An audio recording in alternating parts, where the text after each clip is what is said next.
Good afternoon and welcome, everybody. This would be the Jeff Cameron Show right here on 97.9 ESPN Radio. I'm Jeff. That's Tom. We're online, ESPNTallahassee.com. That's where you go to listen live via the streaming free always. Don't miss anything, but if you do remember this, all 3 hours posted every day upon the conclusion of the program with a limited commercial interruption, both on iTunes and in our own audio vault. And that's all brought to you by our great podcast sponsor, Carlton Dean. Go to carltondean.com. Learn how to make money. Income-producing properties and commercial real estate. That's how. carltondean.com. Email the show if you want. jcs@979espnradio.com. Find me on Twitter @JCameronShow. WTSM app works well with your mobile devices. In fact, it's fine for Android and iPhone. You can also, of course, watch us perform the program if you'd like on YouTube. Go to YouTube and type in ESPN Tallahassee, and you're good to go. Interesting in the middle of May to have a sparked conversation about whether our quarterback is as good as some people think or not, and or what this offense is going to look like or what the outlook is going to be. Just a casual conversation we had yesterday, and that led to W's and L's and an uptick in folks ready to talk about college football already in May, which I found amusing. I get that the current climate is such that you might gravitate towards that given the fact that, well, the NBA playoffs have been ass and there is nothing going on in the NFL. Don't too many people care about the draft lottery. Suffice to say that, Celtics came out in a good situation. So did the Lakers. It'll be interesting to see if they take Lonzo Ball, I guess, although I hope not. I want that kid to end up in like Minnesota or Milwaukee so that we don't have to hear from his dad every single day out in L.A. But nonetheless, that and the Florida State baseball team is, not in the midst of a great season, about to start a hell of a series against Louisville that if they're not careful, they could get swept in. So I get why football would be on the mind, coupling with, of course, the fact that the first game is against Alabama. Just thought it was interesting that the way that played out. I also think that people are delving into extremes here, at least those who respond to us on Twitter or in email or to other people who cover this team, follow this team, have insight about this team. I think that a simple statement can be taken in a way that is not necessarily fair because there's only 140 characters on Twitter, for example. When you hear people talk about accuracy issues with DeAndre Francois, I don't think that's really debatable. I think most people, even his most ardent supporters, would say that, yes, he's got to clean that up. You'd like to see that improve. Where the debate lies is whether or not that's possible. And I'm not a quarterback coach. I don't know. I never played quarterback. I've watched a ton of football, played a ton of football, and I've certainly seen quarterbacks improve from one year to the next, and a lot of elements play into that. Footwork, certainly. Your inner clock. That's the area where I think he's got to get a lot better. If we were being critical, it would be that he holds the ball for too long. Now, Jimbo's retort would be he's waiting on receivers who run routes inconsistently, and thus he's not able to have the proper timing on those throws. Well, I'm sure it's a mixture of both because those receivers certainly have been inconsistent. The offensive line at times a turnstile to boot. So we're talking about a number of factors that would play into a quarterback's inaccuracies and the fact that he was a redshirt freshman. So, okay, I have all of that, and I'm not in denial about that for those that think that. But I also do believe there's room for him to improve and that the offense can get better. I just don't think it necessarily will, and I don't tag him for that. He's part of it. I think the inconsistencies of those receivers and the influx of new players on the offensive line shape up for this to be a slow developing offense, meaning that they'll get better as the year goes on, but probably not as fast as we'd like them to, given that the first opponent is Alabama, the third is Miami. Yeah, and you're asking these receivers all to be the guys, where there was at least one, if not two or three veterans that were in front of them on the depth chart last season. Through injury, Nyquan Murray was able to play, and we all were calling for it, but we understood after watching some game tape as to why the coaching staff was frustrated with Nyquan Murray, because consistency isn't there in all facets of his game. The game breaker ability is there every single play. Yeah. But when it comes to the details of what this offense is all about, no, he's not consistent yet. Auden Tate, is a really good potential player, but is he a guy that you can count on down in and down out? He doesn't high point the ball, for example, the way you'd like if he's going to be a down-the-field target. That's right. Keith Gavin, a true freshman. And he wasn't available, obviously, after getting hurt in the Orange Bowl. He wasn't available in spring camp as much as they would have liked. So, unfortunately, the development gets a little bit stunted or delayed against what it needs to be for somebody that you're going to count on down in and down out. I think he's a star if he can get on the field with any consistency whatsoever. His physical makeup is something we don't seldom see around here. And play within the offense consistently. That's the thing. That's the frustrating thing, fundamentally speaking about just the receivers for a moment, is that they're asked a lot.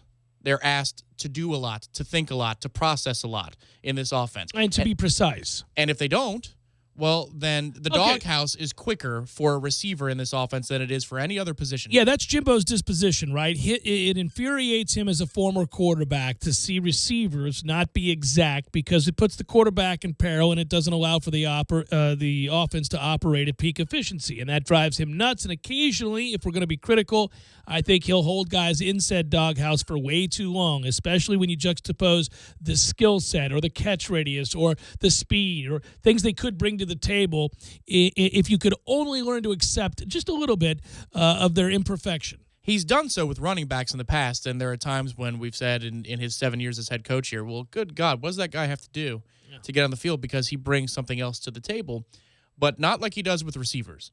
And so that can be the frustrating part. But then again, same coin, other side, Jimbo's right.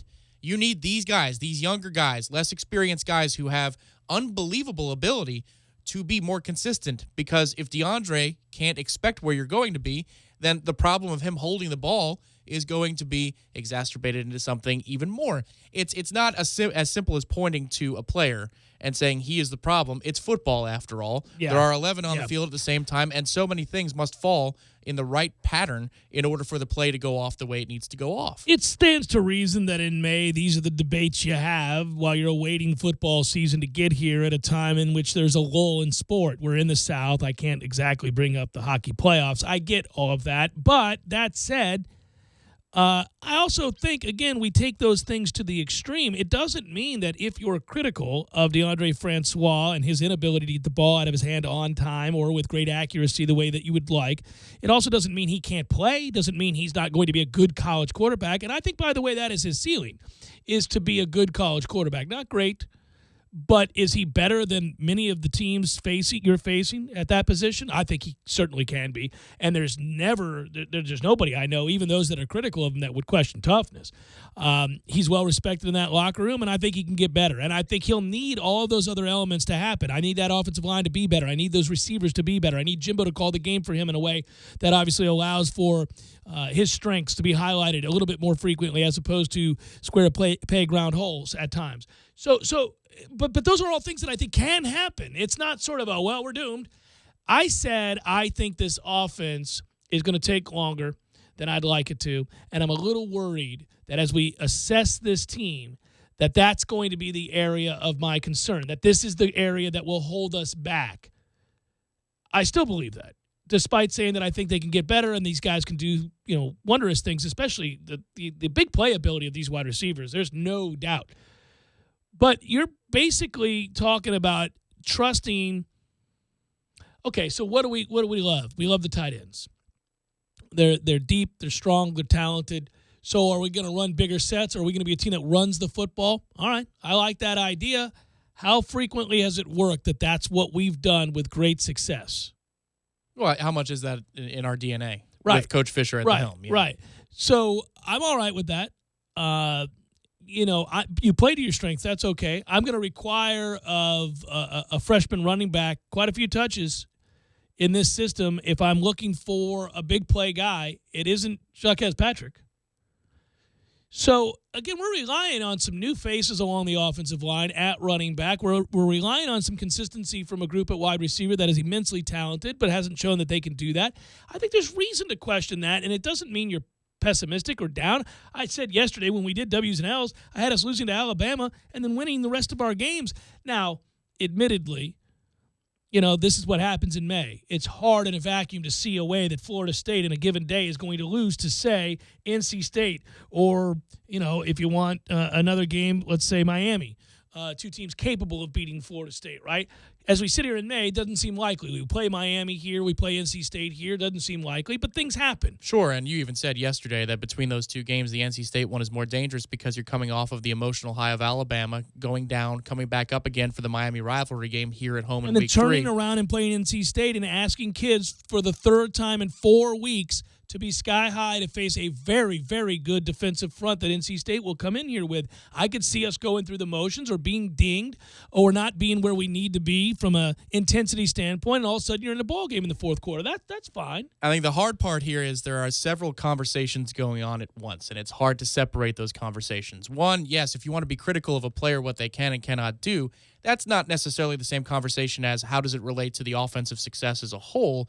You're talking about strengths and weaknesses. Nyquan Murray, for example, consistency of effort on every play. Right. Detail-oriented play. Right. We already know about the game breaker stuff, but is he going to make a block on the perimeter? Jimbo's been asking that question from the get-go. That allows Cam Akers to break an 8-yard run into a 22-yard run. That's correct. Is he going to commit to doing something like that? DeAndre Francois, if you want to talk about his accuracy, that's certainly something we can bring up, or he holds the ball too long. Well, that he does, and there's no questioning that. Rat trapping, and then you bring up the offensive line and the inconsistencies there with personnel. That's just a health problem, and then we don't know a lot of these people because we haven't seen these kids play, and they're about to play against Alabama, and that's the other conversation that we're having. Yeah. We're having the Alabama conversation at the same time we're having the conversation about the offense as a whole for 12 games. But I'll tell you which one is it? Because you're going against the best test that college football can provide in week 1, and those results shouldn't be weighted that much more heavily in the sense that what we do against Alabama is what we are.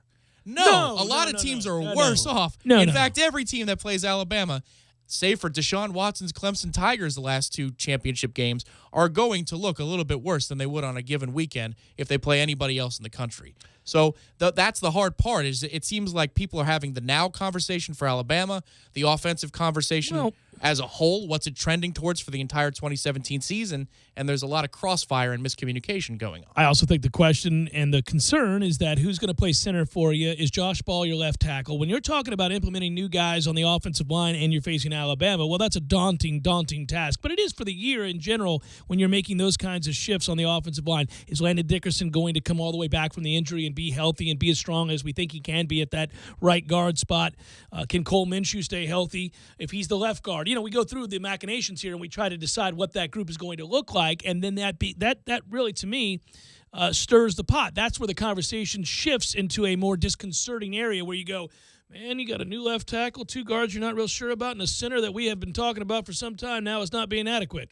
Yeah. And then somebody could say, well, Jeff, that'll be Bavion Johnson's job. All right, so a redshirt freshman against Alabama at center? Really? All right, that'll be fun. To me, I think that's where it all comes back to. Whether or not you're talking long-term season or if you're talking Alabama game only, everything comes back to the trench. And that's a football cliche, but it's true in this scenario. Always true. You could talk about DeAndre all you want. You could talk about the receivers all you want. At the end of the day, can we block them consistently enough that we give our quarterback a chance, or we give the receivers a chance to run longer developing routes because Jimbo found something in the scheme, or it gives Cam Akers or Jaquez Patrick a chance to break a 6-yard run so you're in 2nd and 4 and staying ahead of the chains? What's that going to look like? That's the number one key to this game and really the offensive success for the season. I think the other big problem we have, and it really is disconcerting, is that you'd love to play to a strength, a real strength that DeAndre Francois has, which is to run the football, the ability to run the football, and you got nothing behind him. So how comfortable do you feel calling the game that way? A head coach will always say, or at least traditionally say, that you can't play scared. Call the game the way you see you got to call the game. And, certainly Clemson didn't shy away from running Deshaun Watson when they thought it was necessary for them to win a game or to have a chance to win a football game. Deshaun Watson's was truly unique and an incredible college quarterback. I'm not trying to say DeAndre Francois is Deshaun Watson, but I do think DeAndre Francois is a very good runner. But, if Bailey Hockman is your true backup, even though he'll be listed 3rd on the depth chart, and J.J. Cosentino is your backup on the depth chart, I mean, I don't know that you can play to that strength, and that's a shame because you're handcuffed a little bit. Well, I think the temptation there is to say, well, what about the stable of running backs we have? It doesn't matter if you can't block. You know, it doesn't matter if you can't block it up, that we have, you know, Jaquez and Akers and Amir Rasul and a couple of the freshmen that are coming in that are really talented, and Ryan Green. What does it matter that you have any of those guys? Because if that's what you would say, and this is to your point, if DeAndre goes down, then we turn into a power running offense. Well, if you can't block him, then you can't block him. You know, we got to know what we have on the offensive line.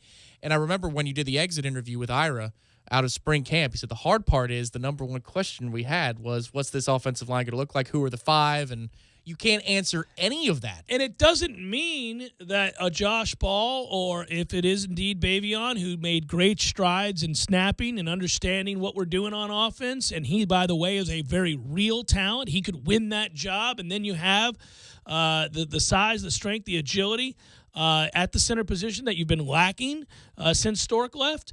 Then all of a sudden, it doesn't, all of a sudden you have a thing like 2013. Right. Where all those guys who we had been kind of iffy on suddenly mature, and it takes a long time for offensive linemen to get there.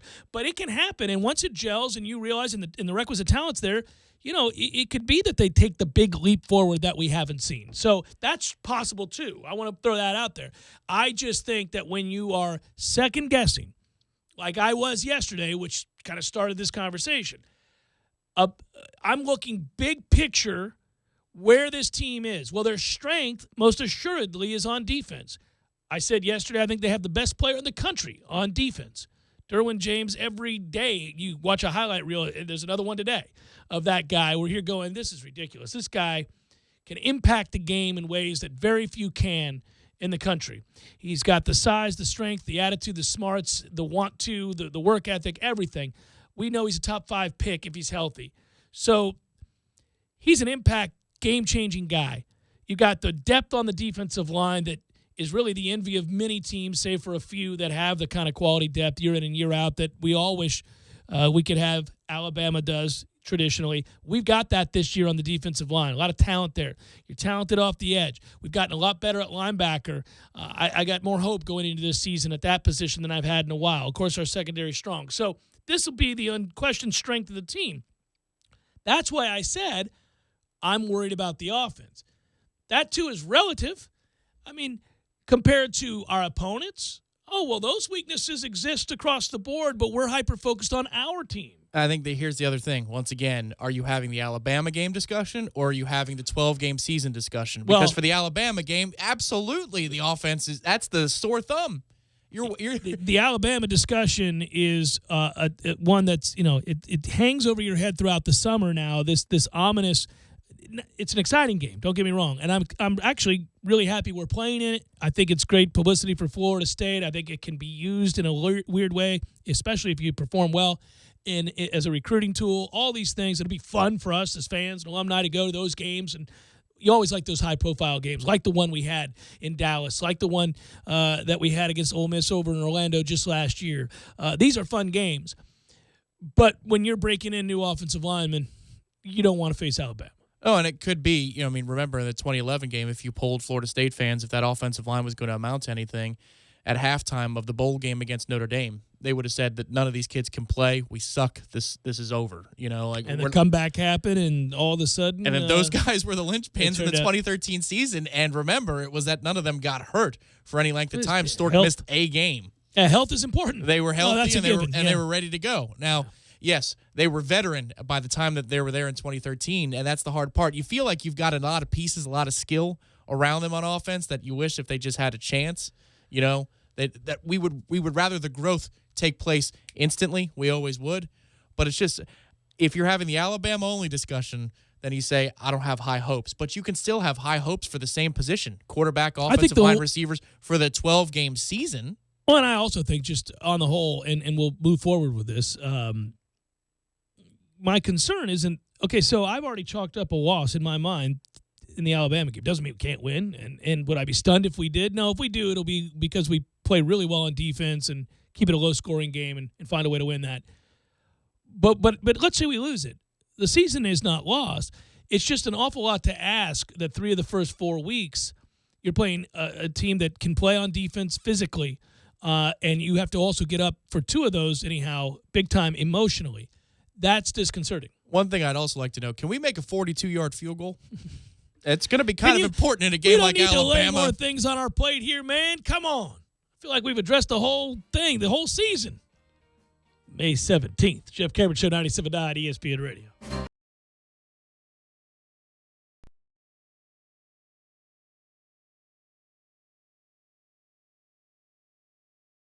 When you're in need of auto repairs, look no further than Nice Tire and Auto Service. Nice has been in business for 16 years with long-term, knowledgeable sales associates. They have the latest wheel balancing machine in the industry. And for passenger vehicles, they service AC, brakes, suspension, tune-ups, and much more. Never sit through a long wait. Nice Tire and Auto has 10 service bays to get you back on the road quickly. If you have tire problems, check out their large inventory with various Goodyear and Michelin tires. Nice Tire and Auto Service, 4792 Blountstown Highway, 574-4100. You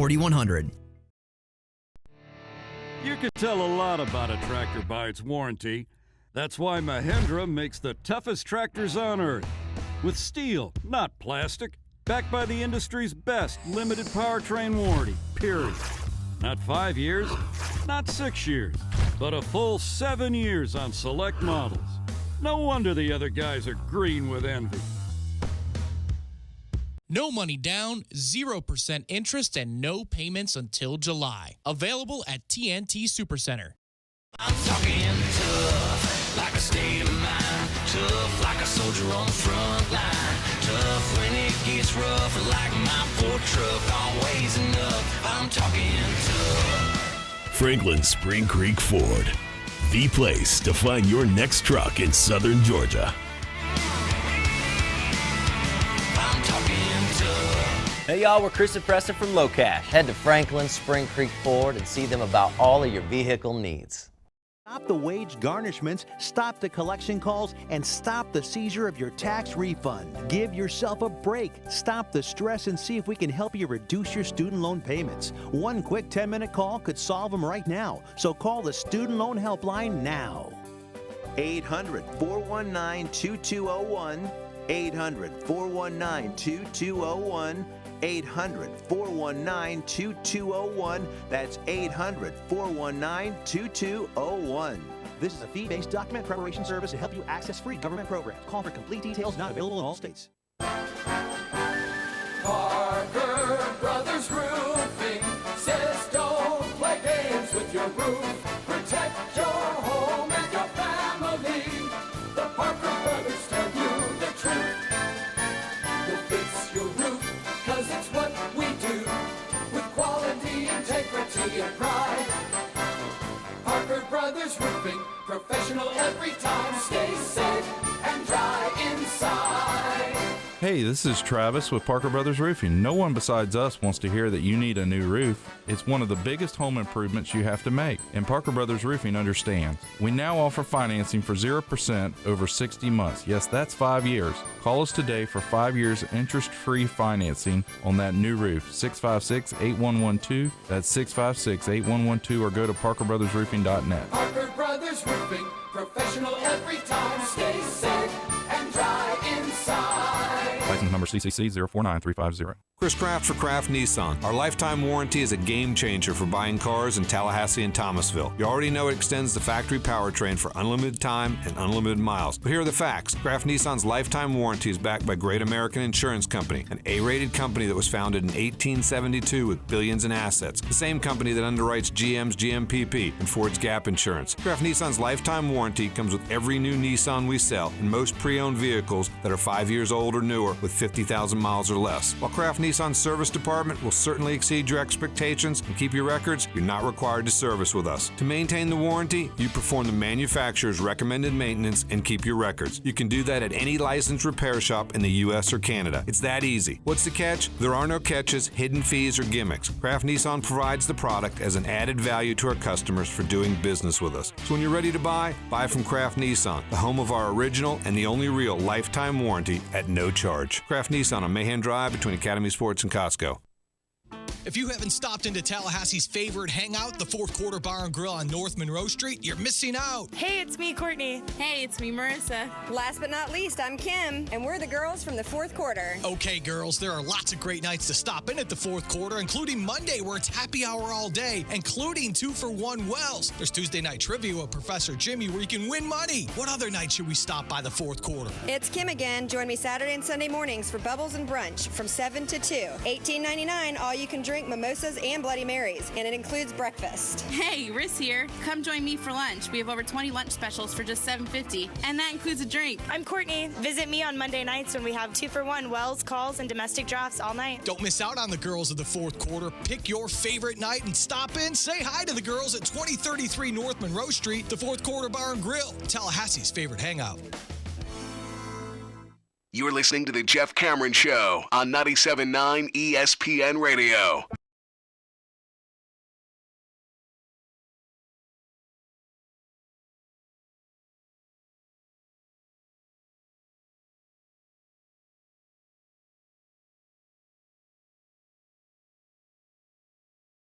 Hey, that with the Celtics winning the lottery, if you're in favor of and rooting for somebody challenging LeBron James at some point in the East to make things interesting. Other than Father Time? Right. You may get it now. Boston's a nice little club. I mean, they're not going to beat Cleveland, and they're probably not going to be all that competitive against Cleveland, frankly, in this series. But they've got room now both to pick up players this offseason as established players, and they're going to draft number 1 overall. I mean, that could get interesting. And if the information I read is correct, they have Brooklyn's pick for next year in the first round as well. Boy, did Brooklyn get fleeced. And we knew it at the time. That was one of those cases where you're saying this is a non-basketball guy making basketball decisions from afar, and his team is screwed. And look at Danny Ainge just taking it to it.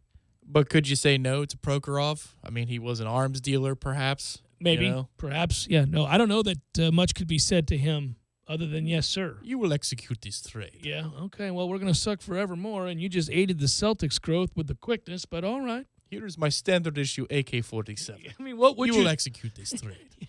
It's a toughie. I don't really know. Yeah, that was a bizarre, well, at the end of the day, Boston reaps a huge benefit and is in position, and we may get our wish to see at least something remotely competitive in the East, because it just hasn't been for the most part. But not this series, though. No. Not now. Just as a reminder, the previously described Sorry NBA playoffs tonight beginning at 7:30 is coverage. Game 1 of the Eastern Conference Finals right here on 97.9 ESPN Radio. I did make mention that it was Sorry. A little bit like ESPN's daytime programming on television. Oh! Well, that came out of nowhere. One man's opinion. I am curious. Maybe the most Southern thing you've said without a Southern, accent in a long time. What? The one man's opinion. One man's opinion. One man's opinion. One man's opinion. Usually that's a guy excusing away his racism. I'm just saying, I grew up down here, though, so I don't, But to me, I do think... No, I do think we play word association. All I'm thinking of is Micanopy. It's just flashing like the applause, in a studio. Oh, Micanopy, huh? Not Weewa Hitchka. You know the names better than I do. I like saying Weewa Hitchka. Well, there are lots of.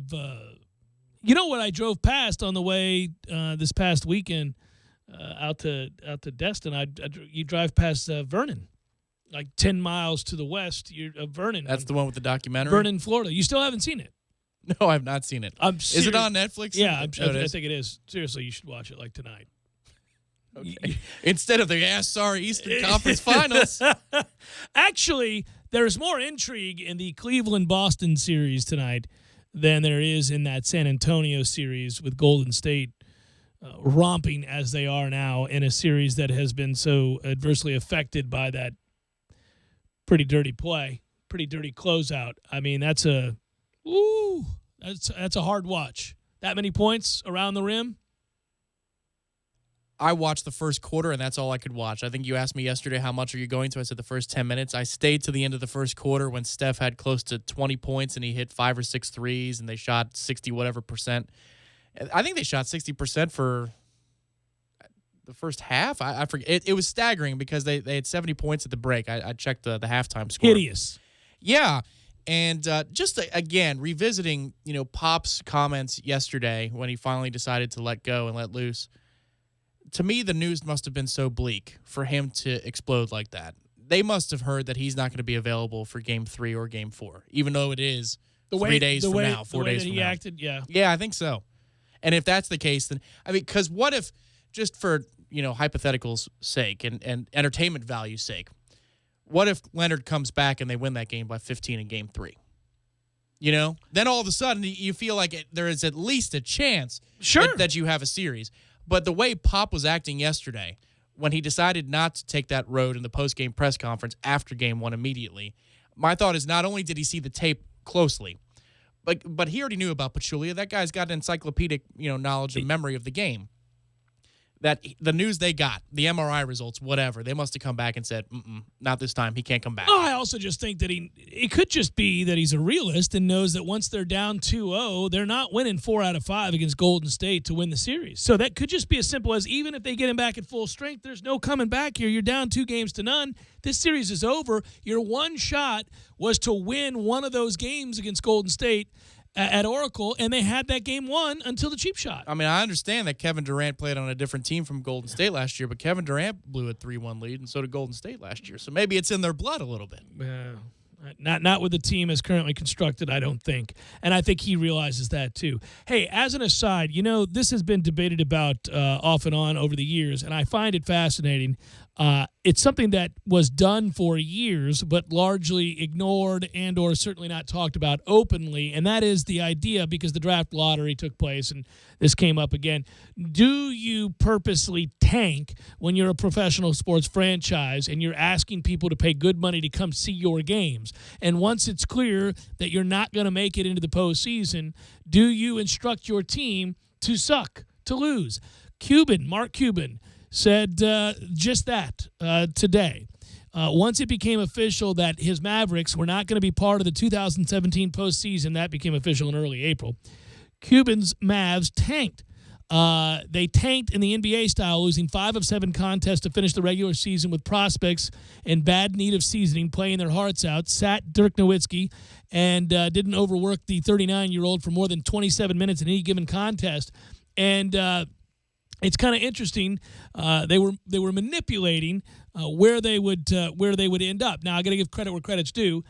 Dan Patrick conducted this interview with Mark Cuban, and he said, how does one go about tanking? And it is a good question for an owner of a basketball team who's prone to give you, a genuine answer, no matter how that comes across. How did you tank? We played all the young players. Do you send a memo? Do you tell the team? Nah, once a guy walks out onto the court, they're going to play their heart out. That's always going to happen, said Cuban, especially the young guys, because they have something they have to prove. There's nothing you can do or say to them like, don't play hard, don't play your best, go lose this game. But you just play all the young guys. And he goes on to say to Cuban that the lottery works well enough, which is generally true, reminding NBA fans that until you come up with a better solution, this is all we've got. I've listened to all the backs and forth over the years. I still don't see a better solution than the lottery. All right, so he just admits as an owner that once you're eliminated, call it a day. Don't play the players that can help you win, period. Well, this is a conversation in college football with the redshirt rules, and maybe it should be a game requirement versus a period of time in the season, or percentage of plays. If you're going to have guys leave or guys get hurt and you're playing in a meaningless bowl game from a playoff standpoint, wouldn't you want to see what you have in your younger players as you continue to evaluate your team? And in the same vein for the pros, when baseball expands its roster in September, you have 40 people come up, right, and you don't have a chance. And you're going to win 65, 75 games? Sure. Yeah, that's the time. You got to know what you have. You can. There's tanking with your veterans and not trying hard, but then there's also playing your younger guys to find out, do I have anything? Do you have anything? By the way, fans can stomach playing your young guys to get them experience. You can always hide behind that. You don't have to talk about tanking. You can say, I'm playing my young guys. We're at the end of a season in which it doesn't appear we're going to make the playoffs, and I need to know that the guy we drafted 2 years ago is a guy that I want to do business with moving forward. Is a guy that can do anything. We're going to play him extended minutes here. We're going to play him down the stretch, start him, etc. I do think it's interesting, though, that we've reached a place where owners, coaches, and to some degree players, when they are given the opportunity, will openly admit to not trying to win games at all costs. That's, he was once asked on the website, he did an interview, the website Ball Don't Lie. He was once asked, last November, would you consider tanking this season? His answer was, we will look at that in about game 75, maybe game 70. Like I said many times, when 6 teams are racing to the bottom, you don't want to race to the bottom. Which teams aren't racing to the bottom, which is more like this year, then you play your heart out and win as many games as you can. When your young guys learn how to play to win, you're still going to have a chance at a good pick if things aren't working for you. But we'll look at it game 70. Well, he just told you by the time we get to game 70, all right. He could have said no, and he decided to give you the long-winded answer that perhaps that's the route we're going to go. But two things can be true at the same time. You can play your young guys and just not be good enough. No, and you would know that you're not going to be, especially when you're playing young guys against veteran guys who are racing for a playoff spot. You have a home and home with San Antonio or something like that. All right, kids, go get them. Jeff Cameron Show, 97.9 ESPN Radio.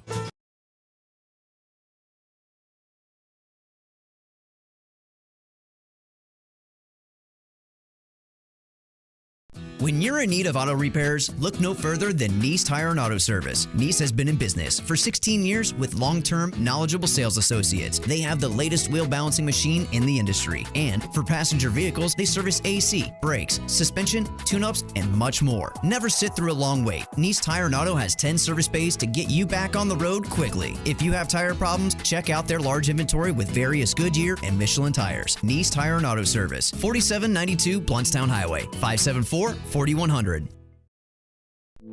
You put your mower through a lot. All that back and forth can add up to thousands of miles. That's like mowing cross country. Gravely commercial mowers are built for all-day performance, helping you get the job done mile after mile. Gravely, built to mow the distance.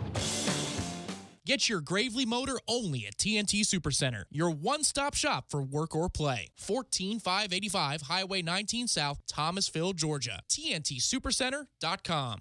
I'm talking tough, like a state of mind. Tough, like a soldier on the front line. Tough when it gets rough, like my Ford truck, always enough. I'm talking tough. Franklin Spring Creek Ford, the place to find your next truck in southern Georgia. I'm talking tough. Hey y'all, we're Chris and Preston from Low Cash. Head to Franklin Spring Creek Ford and see them about all of your vehicle needs. At KillarnCountryClub.com today to reserve your pass. Now is your chance to experience Killarn Country Club's Junior Olympic-sized pool. Recently, new surface tennis courts and the 18-hole magnificent championship golf course. Don't wait. Contact Lori Wilkie today to make your reservation for either Monday, May 15th or Sunday, May 21st. That's L. Wilkie at KillarnCountryClub.com. The people who design, engineer, and build Ford vehicles never rest, and neither do the specialists who service them. No one keeps those cars and trucks running or stopping better than them. After all, no one knows your Ford better than Ford and Ford Service.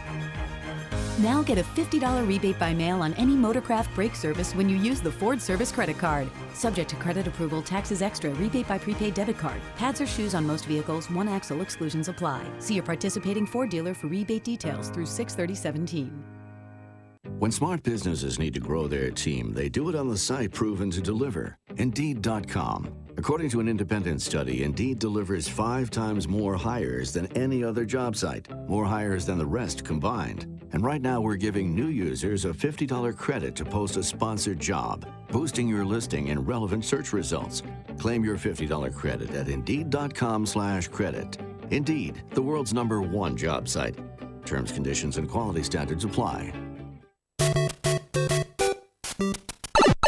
Game Games for Less, the only locally owned and operated gaming store in town, has Tallahassee's largest selection of new and used video games and game systems. The future of video gaming is at Games for Less, where they have both the PS4 and Xbox One. It's time to trade in your old systems and elevate your gaming experience now. Games for Less is also your headquarters for the best in retro gaming. Atari 2600, original Nintendo, Super NES, or Sega Genesis, you name it. They got it at Games for Less. Games for Less, the Super Walmart Shopping Center on Appalachia Parkway. Give them a call today at 850-219-3535. That's Games for Less.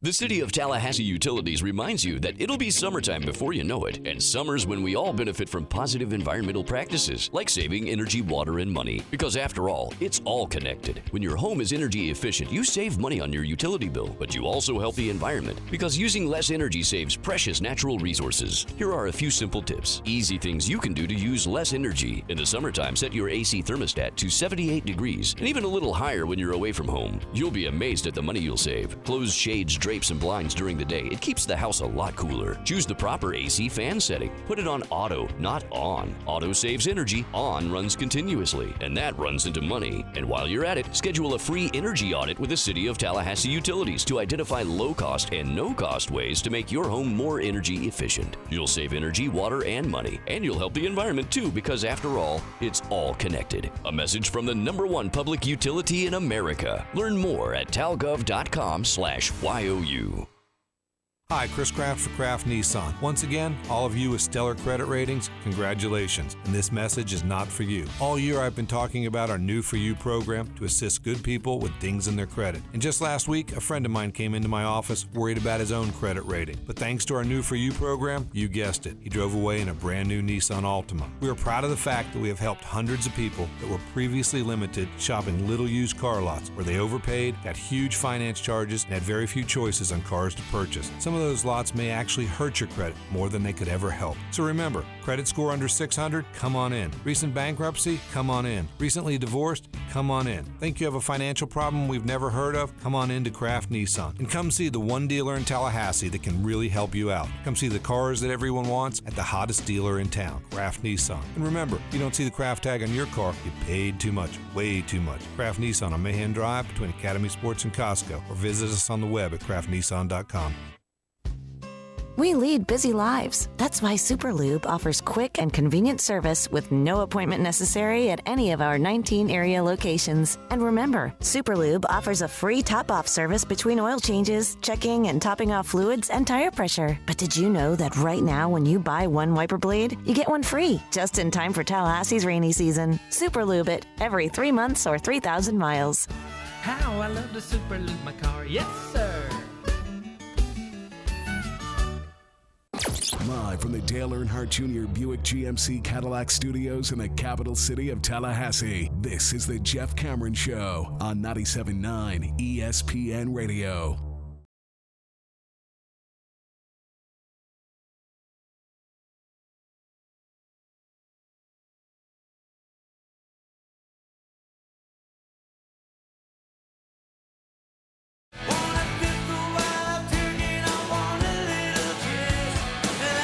Jeff Cameron Show, 97.9 ESPN Radio. Thanks for tuning to it.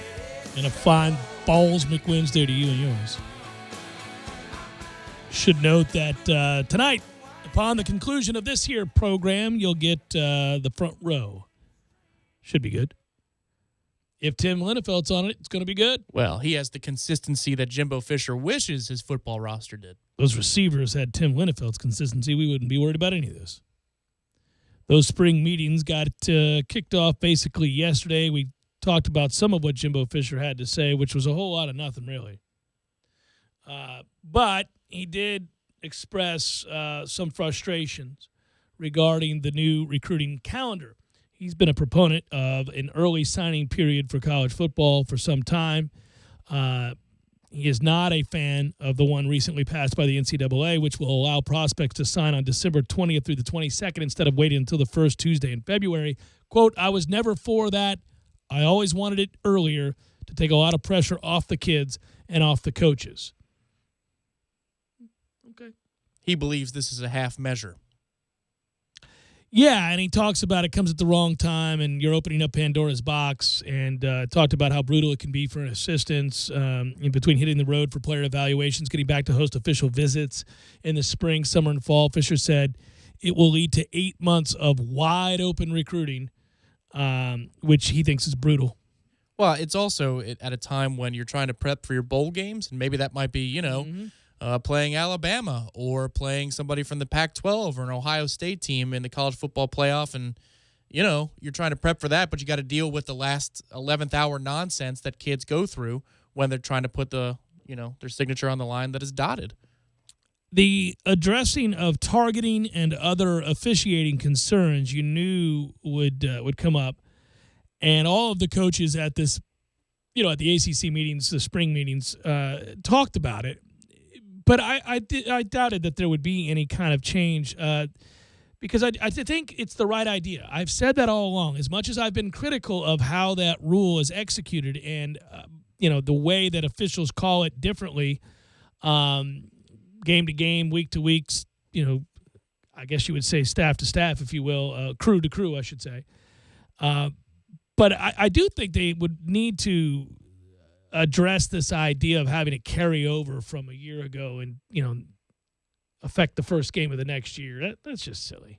Well, so was the call, unfortunately, too, given what the intent was in the play. And that's the hard part. He brought that up. There's direct targeting, and then there's just things that happen within football, which I've been saying for a long time is pretty much every targeting call is a football play. It's very rare you see a guy intentionally target. And maybe the wrong term is intentional. Maybe it's careless. A kid can be careless and not intend to do something. It's kind of like Pop yesterday. Yeah. You ever heard of manslaughter? Right. Nobody's trying to do anything, but if you're dangerously approaching a ball carrier or a punt returner or somebody who is defenseless, as they say these days, well, then you should be penalized for not having the right technique. Even if your intent isn't to injure, you're putting the player in a dangerous circumstance. Maybe that's the easier way to legislate it. But as I understand it, the ACC they can enforce the rules a little bit differently than, say, the Pac-12, but the rules come down from the Power 5 and the NCAA on and high. I get the spirit of the rule, and I'm for the spirit of the rule, and I do think you have to put an extreme focus on the art of tackling and how you tackle and why you're doing it, teaching kids the right way.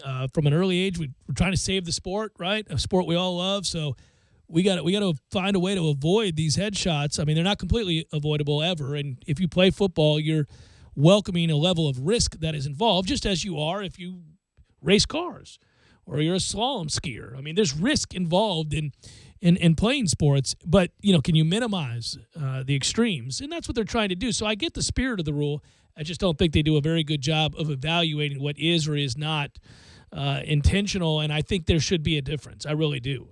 Well, to the point that you victimize the defender because he can't account for what the player who has the ball is going to do in a split second. One person dictates what the other does. The defender must react. They took the baby step, Tom. They did do the good thing about going back and looking at the replay and deciding whether or not you would kick a guy out of the game or not. They do a better job of that. I mean, they've changed some of those. Remember, they would keep the penalty. They had a lot of weird machinations leading to this point. Yes, the first of which was the late Doug Rhodes when we were in the ACC meetings at 12. That answer was ridiculous. No, and the question I asked was, wouldn't you want to review this like a flagrant 1 or a flagrant 2 in basketball? And he says, well, it doesn't happen that often. So.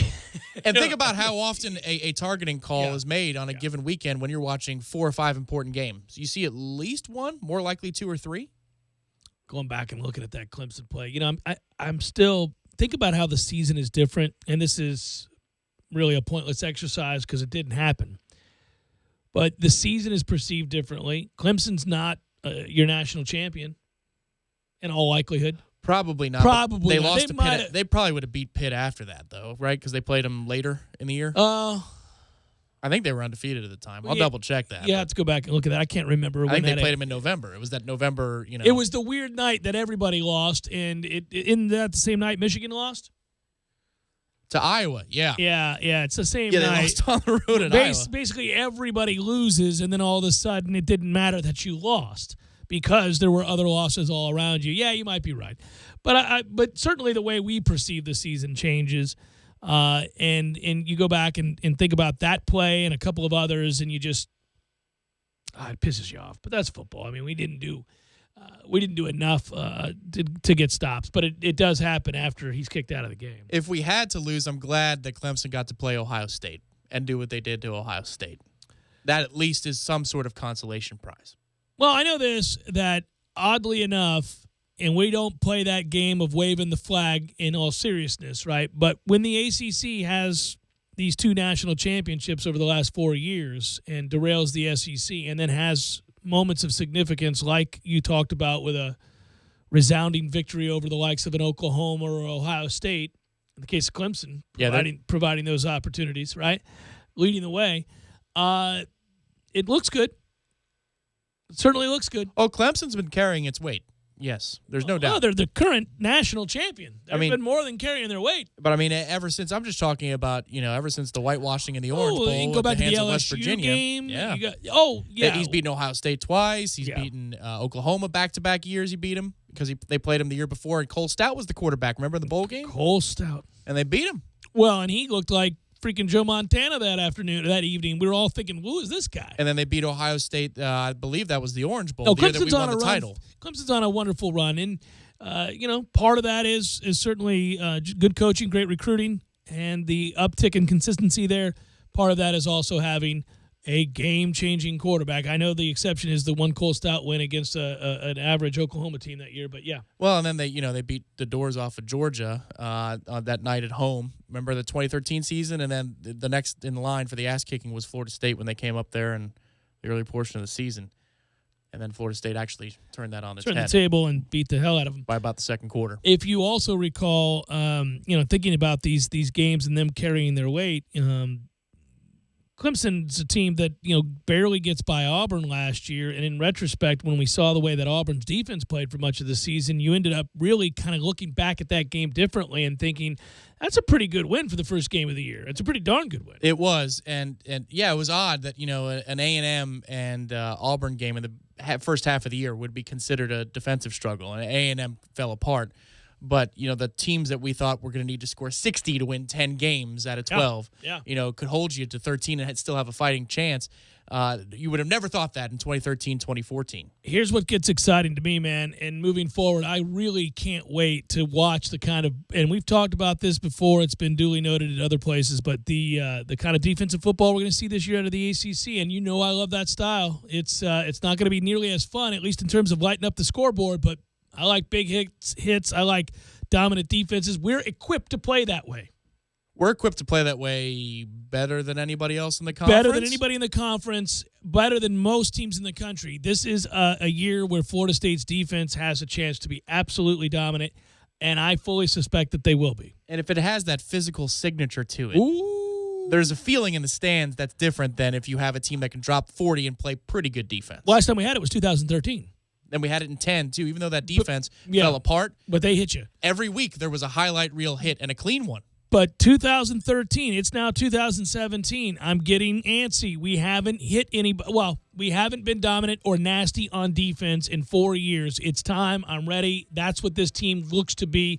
That's where we're, to me, banking on having a great season. Baby, the unicorns hitting the Orange Bowl signaled things to come. How about the unicorn?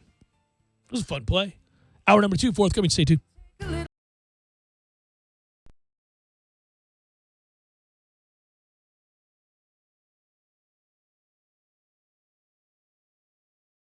When you're in need of auto repairs, look no further than Nice Tire and Auto Service. Nice has been in business for 16 years with long-term, knowledgeable sales associates. They have the latest wheel balancing machine in the industry. And for passenger vehicles, they service AC, brakes, suspension, tune-ups, and much more. Never sit through a long wait. Nice Tire and Auto has 10 service bays to get you back on the road quickly. If you have tire problems, check out their large inventory with various Goodyear and Michelin tires. Nice Tire and Auto Service, 4792 Bluntstown Highway, 574-4100.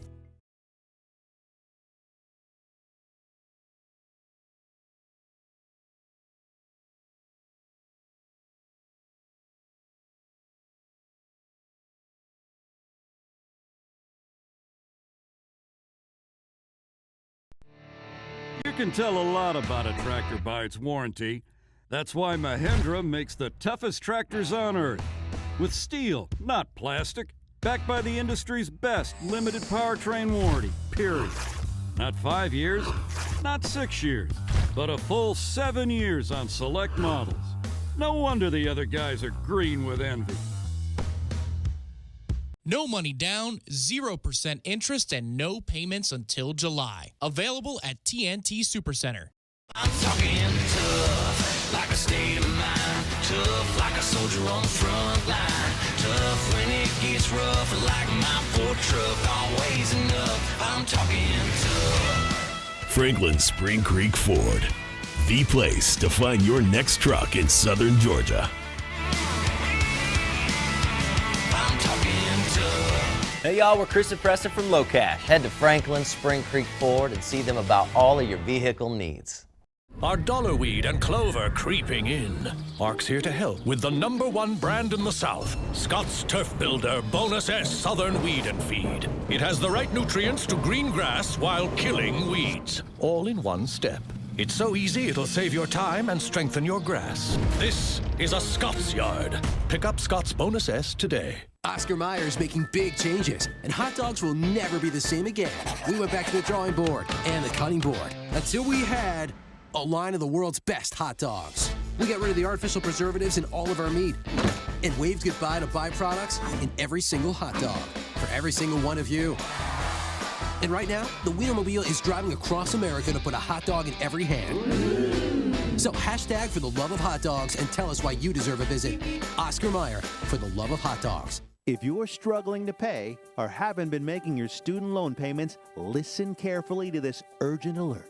Have you been out of school for 10 or more years and you're still making your student loan payments? Are your student loans past due or even in default? Can't go back to school because of an old student loan problem? We can help you if you qualify. Your student loans can be taken out of default. We can stop the wage garnishments, stop the collection calls, and stop the seizure of your tax refund. Give yourself a break. Stop the stress and see if we can help you reduce your student loan payments. One quick 10-minute call could solve them right now. So call the Student Loan Helpline now. 800-419-2201, 800-419-2201, 800-419-2201. That's 800-419-2201. This is a fee-based document preparation service to help you access free government programs. Call for complete details, not available in all states. When it comes to live gaming excitement, Creek Entertainment Gretna is your hometown headquarters. With live poker and simulcast race betting, you've got more winning opportunities right here close to home. Plus, we now offer 3-card poker and Pai Gow in our card room. Satisfy big appetites at Stables, featuring hot and cold sandwiches, salads, and weekend specials. There's always something exciting going on at Creek Entertainment Gretna, I-10 exit 174, Gretna, Florida. Don't start your day off with the same old boring breakfast. Stop by the Bagel Market and Bistro on Thomasville Road and the Persimmon Hills Shopping Plaza. They have fresh baked bagels and cream cheese every Monday for only $1.50. Green smoothies and great salads like the spinach apple salad. Muffins and cinnamon rolls are also options for breakfast. Sandwiches, salads, and more for lunch and dinner. Open 7 days a week. Check them out online at thebagelmarketandbistro.com or on Facebook and give them a call at 765-0598.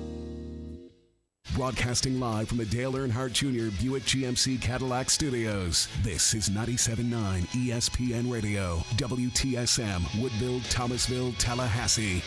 Tallahassee Sports Center.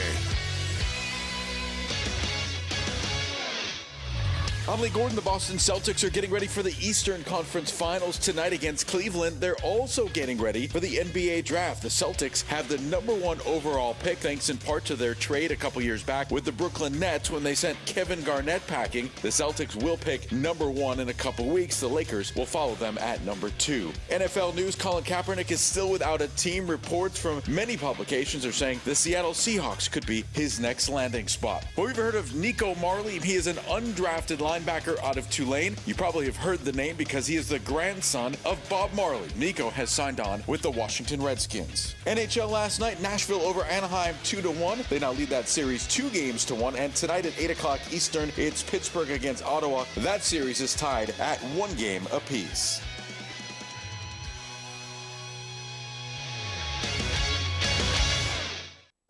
Live from from the Dale Earnhardt Jr. Buick GMC Cadillac Studios in the capital city of Tallahassee, this is the Jeff Cameron Show on 97.9 ESPN Radio.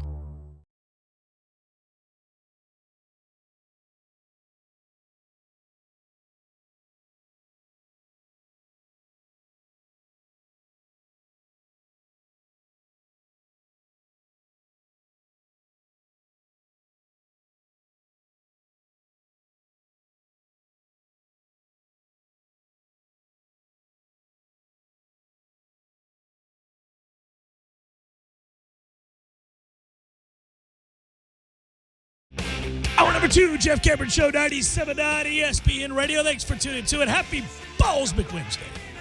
I'm Jeff, that's Tom. We're online, ESPNTallahassee.com. That's where you go to listen live. Via the streaming free always. Don't miss anything. If you were to miss something, we got you. All 3 hours going to be posted both on iTunes and in our own audio vault. It's brought to you with limited commercial interruption. That's a good thing. That's because we have a great podcast sponsor, Carlton Dean. CarltonDean.com. Learn more about how to make money in commercial real estate.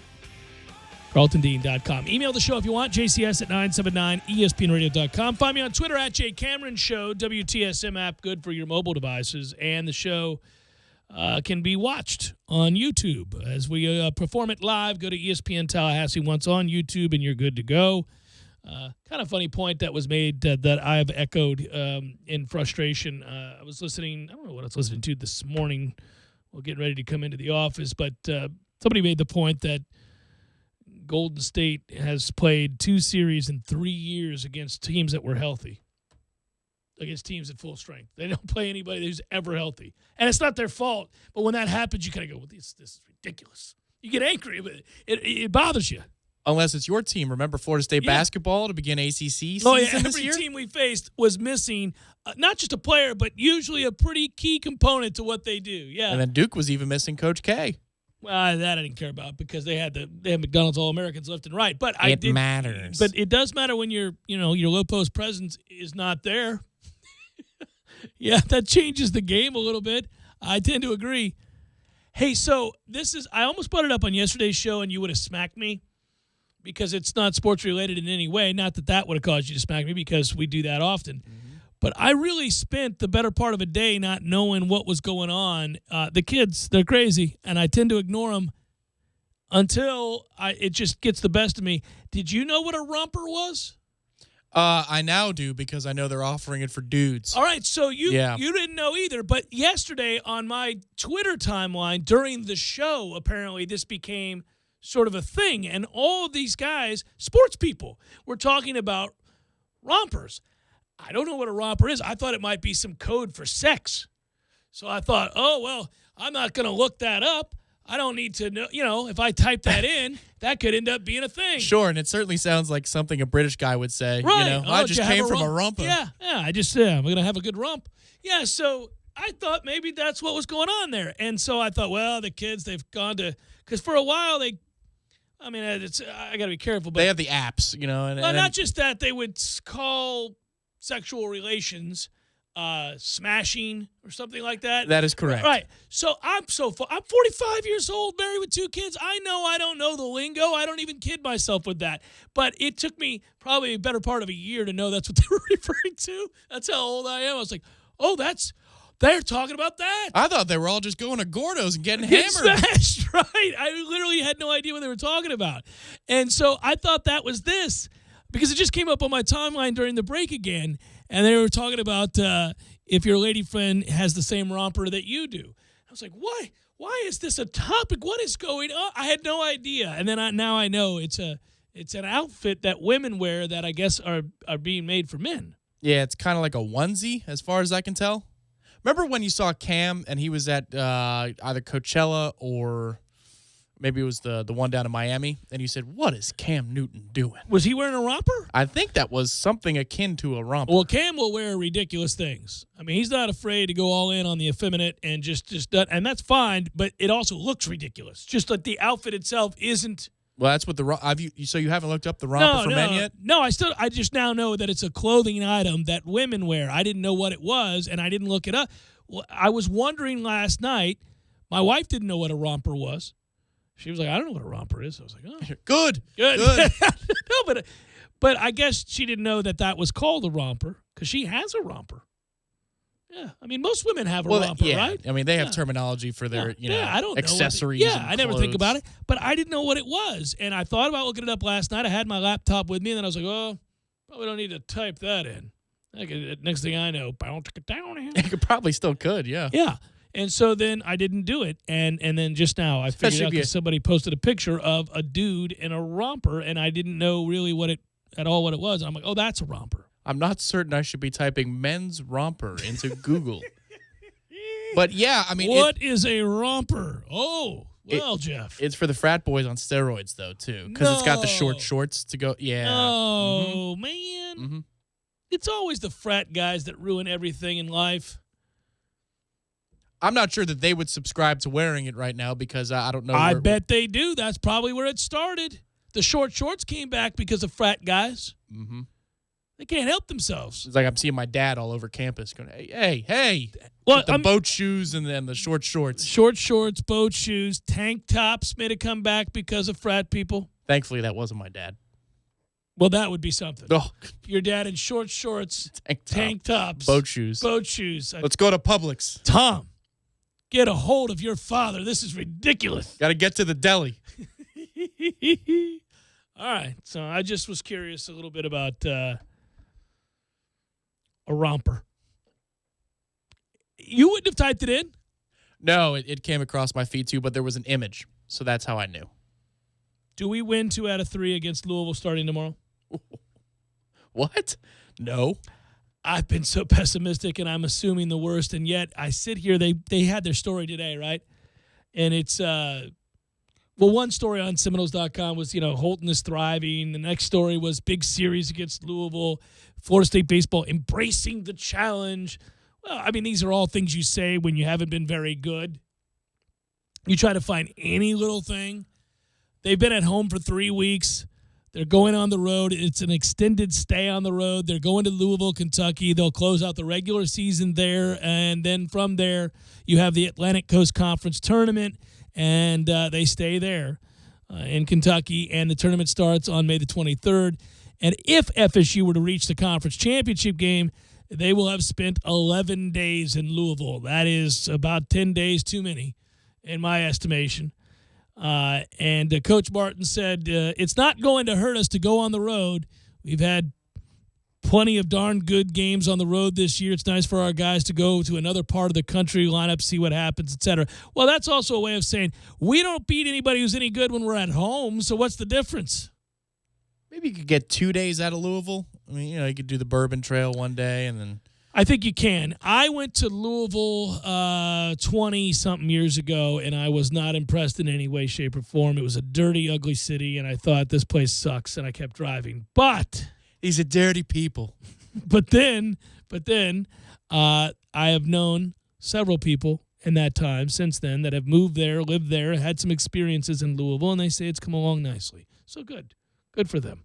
Go to Louisville Slugger. You get that done. That in the morning, then the Bourbon Trail. And then you leave. Louisville ranks second nationally in team ERA. They have a 2.59. They've shut out their opponents this year 9 times. I think that's the reason for the uptick in my intrigue in the series. It isn't about whether or not we'll win the series. The answer to me is that they won't win the series. They haven't won one yet against people that are good. Well, okay, sorry. The exception being Clemson, the team that Louisville just swept. It's that the strength of our team has been the offense, and this offense is literally going against one of, if not the best pitching staff in the country. That's kind of cool. So what you're saying is if you're going to win the series, our bats are better than their arms, or we're winning a few games or 2 out of 3 games where we score 4 or 5 runs and we hold them to 4 or fewer? That's the problem. Yeah. Well, Holton could win a 2-1 game or a 1-0 game or something like that. You could get a game like that, but then in one of those other games, somebody's going to have to step up and match pitching. You're going to have to win a 4-3 game, I think. It's doable. I just don't think it's likely. By the way, if you're going to watch that series, and again, it begins tomorrow, and that's one of the reasons we're talking about it now instead of tomorrow, is that it's a rare Thursday, Friday, Saturday thing.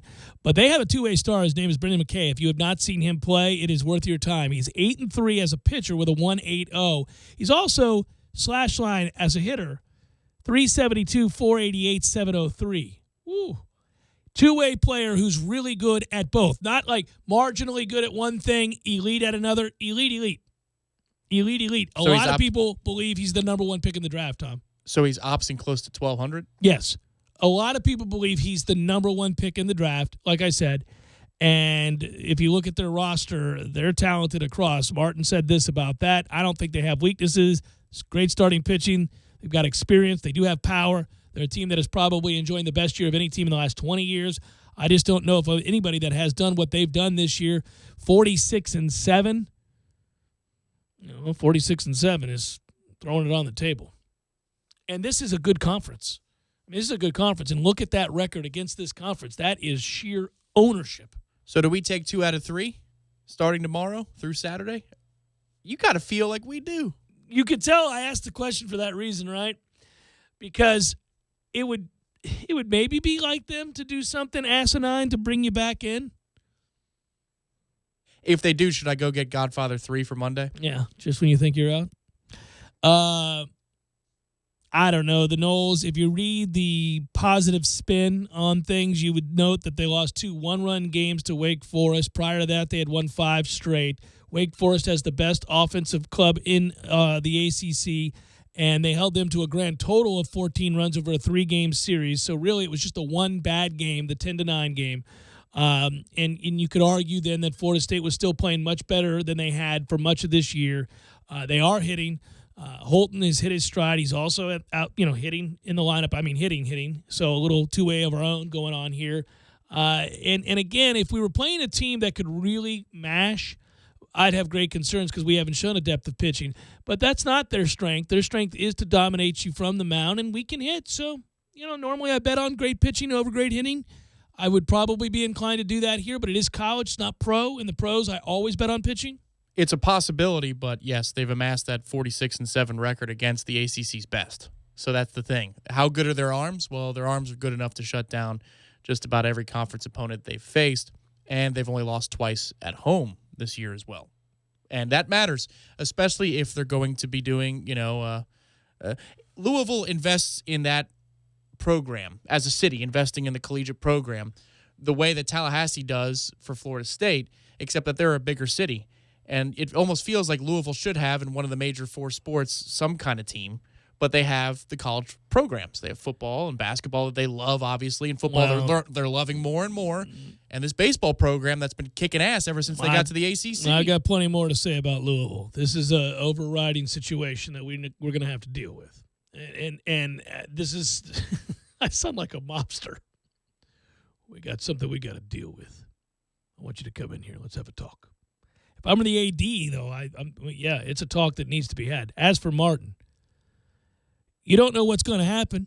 You just know that you need to continue to battle, to stay tough, and believe in the guy next to you and see what happens. I'd say that, too. I just think it's a hard sell right now. Maybe you don't have a choice. It's easier if you get the sense that you're talking to a bunch of guys that would run through a wall for you. I don't know that this group does or would. And I'm not questioning their heart.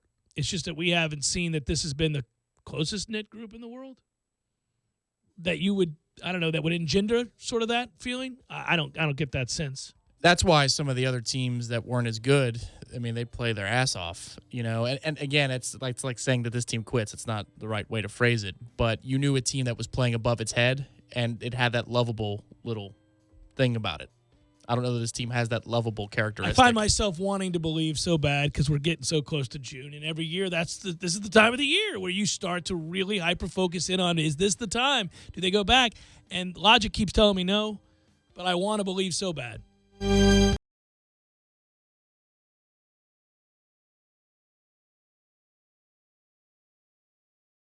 When you're in need of auto repairs, look no further than Nice Tire and Auto Service. Nice has been in business for 16 years with long-term, knowledgeable sales associates. They have the latest wheel balancing machine in the industry. And for passenger vehicles, they service AC, brakes, suspension, tune-ups, and much more. Never sit through a long wait. Nice Tire and Auto has 10 service bays to get you back on the road quickly. If you have tire problems, check out their large inventory with various Goodyear and Michelin tires. Nice Tire and Auto Service, 4792 Bluntstown Highway, 574-4100. You put your mower through a lot. All that back and forth can add up to thousands of miles. That's like mowing cross country. Gravely commercial mowers are built for all-day performance, helping you get the job done mile after mile. Gravely, built to mow the distance. Get your Gravely motor only at TNT Supercenter, your one-stop shop for work or play. 145. I'm talking tough, like a state of mind. Tough, like a soldier on the front line. Tough when it gets rough, like my Ford truck, always enough. I'm talking tough. Franklin Spring Creek Ford, the place to find your next truck in southern Georgia. I'm talking tough. Hey y'all, we're Chris and Preston from Low Cash. Head to Franklin Spring Creek Ford and see them about all of your vehicle needs. Biggest home improvements you have to make, and Parker Brothers Roofing understands. We now offer financing for 0% over 60 months. Yes, that's 5 years. Call us today for 5 years interest-free financing on that new roof. 656-8112. That's 656-8112, or go to parkerbrothersroofing.net. Parker Brothers Roofing, professional every time. Stay safe and dry inside. License number CCC 049350. The people who design, engineer, and build Ford vehicles never rest, and neither do the specialists who service them. No one keeps those cars and trucks running or stopping better than them. After all, no one knows your Ford better than Ford and Ford Service. Now get a $50 rebate by mail on any Motorcraft brake service when you use the Ford Service credit card. Subject to credit approval, taxes extra, rebate by prepaid debit card. Pads or shoes on most vehicles, one axle exclusions apply. See your participating Ford dealer for rebate details through 6/30/17. When smart businesses need to grow their team, they do it on the site proven to deliver, Indeed.com. According to an independent study, Indeed delivers 5 times more hires than any other job site, more hires than the rest combined. And right now we're giving new users a $50 credit to post a sponsored job, boosting your listing and relevant search results. Claim your $50 credit at Indeed.com/credit. Indeed, the world's #1 job site. Terms, conditions, and quality standards apply. Come see the all-new Bad Boy MZ Magnum and ZT Elite zero-turn mowers at TNT Supercenter. Both models offer the strongest decks in the industry and now have a new deck dial adjustment. Simply lift the deck and set the height with the twist of a knob. Manufactured from 7-gauge fabricated welded steel with an additional 3/8-inch leading-edge reinforcement, MZ Magnum starts at $3,399 and ZT Elite pricing starts at $4,499. Financing with no money down and payments as low as $77 a month with approved credit. TNT and Bad Boy Mower, on a mission to help everybody mow with an attitude. We lead busy lives. That's why Superlube offers quick and convenient service with no appointment necessary at any of our 19 area locations. And remember, Superlube offers a free top-off service between oil changes, checking and topping off fluids, and tire pressure. But did you know that right now when you buy one wiper blade, you get one free, just in time for Tallahassee's rainy season? Superlube it every 3 months or 3,000 miles. How I love to Superlube my car. Yes, sir. Get your weekend started right here on 97.9 ESPN Radio. Saturdays at 6 a.m. with Fishing Florida Radio. Listen to the three amigos, Boudreaux, Steve Chapman, and Captain Mike Ortega as they catch you up to speed on what's new and biting in the North Florida region. Big-time guests, celebrities, interviews, and 3 hours of the fishing info you need. Fishing Florida Radio is brought to you by Sea Quarters Marina off Highway 98 in Carabel. Sea Quarters Marina, your full-service marina, and presented by Hobbit American Grill, locally owned and operated since 1978. You're locked in with the Jeff Cameron Show on 97.9 ESPN Radio.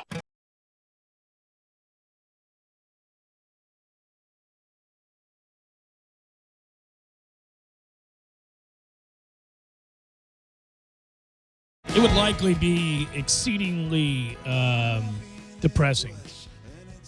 But I think if I didn't do this, Tom, one of the other things I'd want to do is to be some sort of investigator tasked with finding people who go missing. Just as an aside. Don't you find those shows fascinating when people... I like the really crazy mysteries, too. I'm not even talking about the kind that's just, somebody's missing and then unfortunately find them passed away or something like that. I'm talking about crazy missing. Somebody's been gone, vanished from thin air 13 years ago, no connections to nothing, don't know how it happened. Like, it could be... I'm not trying to say something... You know me. You like to say that I get into the real morbid and all that stuff. No. I'm not talking about, like, murder. I'm not talking about being a homicide detective. I'm talking about these crazy cases where Jerry was fine, doing well, happily married, couple kids, whatever it might be, went to work one day, never came home, no trace, nothing. And you find him in Aruba 27 years later. He's a whole different dude. Like, finding those kinds of stories and reading about them and then their conclusions when they don't involve something terribly nefarious like murder.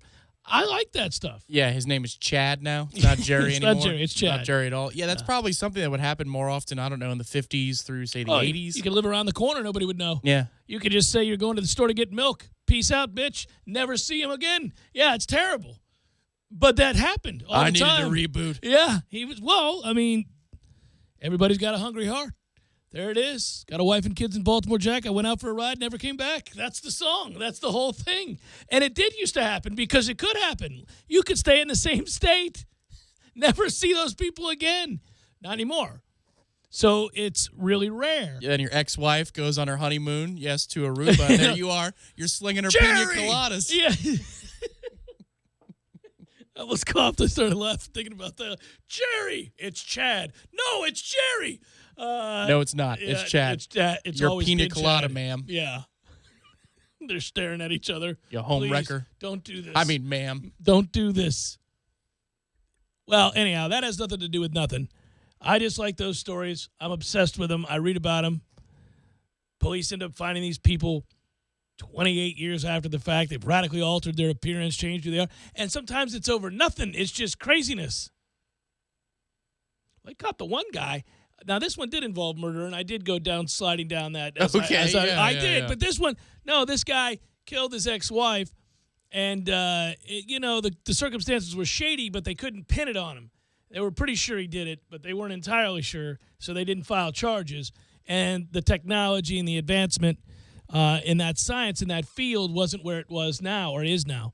And so he moved, and then he ended up realizing, because he knew they're on to me. They know what I did. But he moved clear across country, got married, had kids, and lived a life where he was like the pillar of the community. He was a normal dude, 30-something years. And then eventually they had enough evidence in that old cold case, and they went, we know what you did. And they went and got him. And it was bizarre because you see him pulling him out of the house. Dude had gotten married, been remarried for 20-something years, had these kids, had lived a fruitful life, was a big member of the church, that whole thing, wheeling his ass to prison. It was awesome. That's an aside. I just like when people randomly go missing. Now, this is, yes. I mean, that sounds odd. I like when people randomly go missing. No, I mean, from a did you used to watch, what was the show, the something mysteries? Cold Case? No. Cold Case is dead people. That's dead usually. people. Yeah, it's usually Okay. dead people. Yeah. No. Tonight on such and such mysteries or whatever that Unsolved was. Unsolved Mysteries? mysteries. Yeah. Yes. You get it together, Cameron. Can't even No, remember. I like unsolved mysteries. No, that That's and all I'm Cops. saying. That was like a killer 1-2 punch, wasn't it? You weren't leaving the tube. Unsolved mysteries rules. Remember the 60 Minutes with the Russian spy? Now, this would be a reboot of a life that's very understandable. But there was a 60 Minutes report on this guy, and yes, he was a spy during the Cold War, and he's living in America, and he's just a normal citizen now. They sat down with him. They asked him, are you a spy? And he's like, No, I'm not a spy. I'm not a None spy. of it's believable. But there he is, rebooted. He's got American kids, the whole nine. It's fantastic. All right, so this story, too, is fantastic, and it has nothing to do with people going missing. It does have to do with kind of changing your life, in this case for the better, radically altering your life. Also, it involves Talisker, which if you've ever had Talisker, is really good. I need to bring some Talisker to work for us one day on Sounds a good. Friday. We'll partake a little bit. All right, but I was more amazed by this. Not even what he overcame, because these kinds of stories, they're pretty prevalent. But what he did after overcoming his addictions is not only smash a world record, but it's a world record that I didn't know existed, and it's a sport I didn't really ever think about. And it sounds like somebody who's got some self-loathing. There's some issues going on here. My man has an addictive personality, and he put it to good use in this case, but it doesn't sound like anything I'd like to do. Gavin Hennigan, the former heroin addict who came back from the brink in order to smash a world record. That story by Ryan Hooper reads as follows. A former heroin addict who was on the brink of suicide went on to become an endurance athlete, and he's now rowed his way into the record books. We both do some rowing when we're working out with Bill. Yeah, that's right, the Frequency XP Project. Yeah, by the way, that stuff with the rowing, we both like the rowing. It's peaceful. It is. But it wouldn't be peaceful if you were out in the ocean. It wouldn't be peaceful at all. It'd be chubby. It'd be yes. arduous. Yeah, it would be variable. The thing about the rowing machine is it's constant. Oh, and it's that wonderful sound. You bring the effort, and it's constant. Yeah, the other day I had 60 seconds left, and so I decided to go all out. Now, that wasn't as pleasant. No. I did 200. Heart rate got up, didn't it? I got 267 meters done in a minute. Just like that. Yeah, I was going. proud of that. Yeah, you're moving. All right, so here's what Gavin Hennigan did. This is his accomplishment. He went clean. He figured it out. He had to get it together. That's the problem when you're doing heroin. You're on the cusp of calling it the day. He's become the fastest solo competitor in the history of the Atlantic Challenge, also known as the Talisker Whiskey Atlantic Challenge, which I think is kind of unfortunate for him. But, he's an addictive personality. Like, and here you go. Way to go, Gavin. It's the Brian Dennehy story from across the pond. Anyhow, this is considered to be... I've been sober for 17 years. The world's toughest row. He pulled into Antigua's English Harbor after a 3,000-mile row. You go to hell with that nonsense. A 3,000-mile journey across the ocean in 49 days, 11 hours, and 37 minutes. So, the 11 hours and 37 minutes sounds like hell. Never mind the 49 days you tack on to this now new world record. He smashed the record for the quickest Atlantic crossing by an Irish rower, beating the previous best by Sean McGowan. Of course, that was his name. He must have been an immigrant. He beat him by 69 days.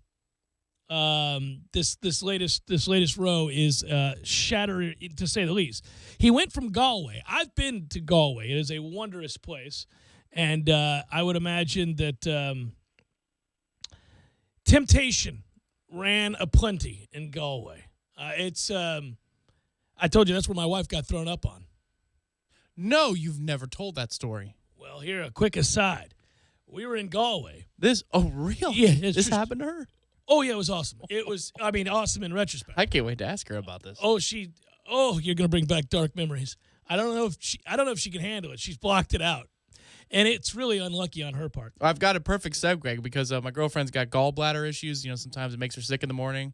Jeff, it's just the gallbladder thing. Speaking of Galway, Christy, I heard something happened in Galway. It's crazy what happened in Galway. We were in Ireland for 10 days, and we were driving all throughout Ireland. And we went to Galway, and it was awesome. Galway turned out to be my favorite place in Ireland. But there's a wonderful park in Galway, and then there's these side streets where, as you might imagine, there are pubs abound and eateries and music, and it's wonderful. Anyhow, cobblestone roads. So we're there. We decided to get a bite, and there was a rugby tournament that was going on, and the people had finished a game, and the celebration was on, and it's a double-decker place. And those guys party hard. This sounds so stereotypical. Oh, but it's exactly what happened. And those guys get after it. They're not fooling around. So apparently they were upstairs going crazy, and it got a little loose. And we were downstairs outside, out by this little porch area, eating. Oh, no. And my man couldn't handle what had happened, and from upstairs went out on the balcony and let it fly. And as we're eating, just down onto the table. Oh, and this is wretched. Yeah, she's confused. I'm looking at her stunned. Not a drop has hit me. Of course not. I'm looking across at her. I realize that it's puke as I look up and see this dude just kind of hanging off the balcony. And she goes, "Oh, my God, what was that?" And I go, "Hun, all right, hun, don't touch your mouth or anything. That's throw up." And I could see tears begin to well. Oh, it's awful. Jeez, that's heartbreaking. And she got puked on. I mean, I think I might cry if I got puked on and I Really? wasn't in college. That's disgusting. Projectile vomit of a stranger onto your face. Dude. You'd cry, though? No, I'm just saying. I mean, I'm kidding. But I might cry out of anger. I certainly beat somebody half to death. Yeah, what did you do? Did you get a little salty?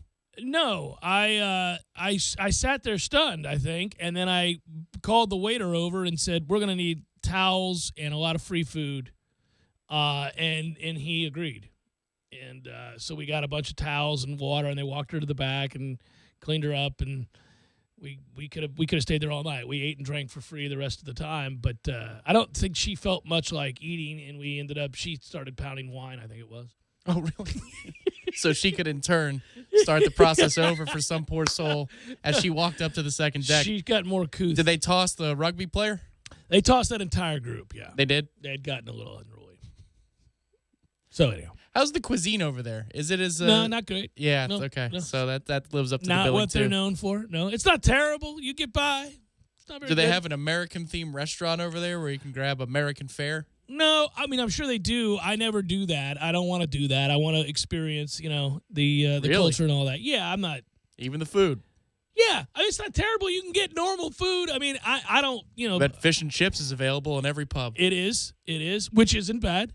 But they have other things that you would like. They have sausages and so forth that you'd like. You'd be Okay. all right there. I don't need the blood pudding or anything like that. Oh, but, God. that's- Black pudding, blood yeah. pudding. Yeah. No My thanks. grandmother used to make that. I can still smell it. There's no need. Mm-hmm.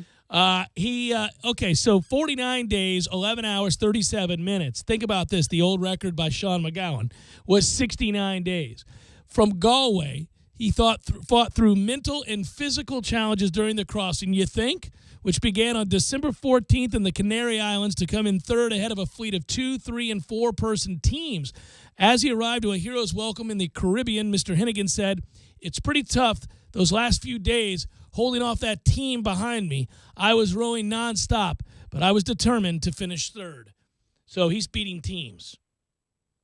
Coming into the finish line tonight was an incredible atmosphere, an epic adventure. I'll certainly do it again. The 35-year-old was used to the isolation, having been a saturation diver on oil rigs for the last decade. Oh, my God.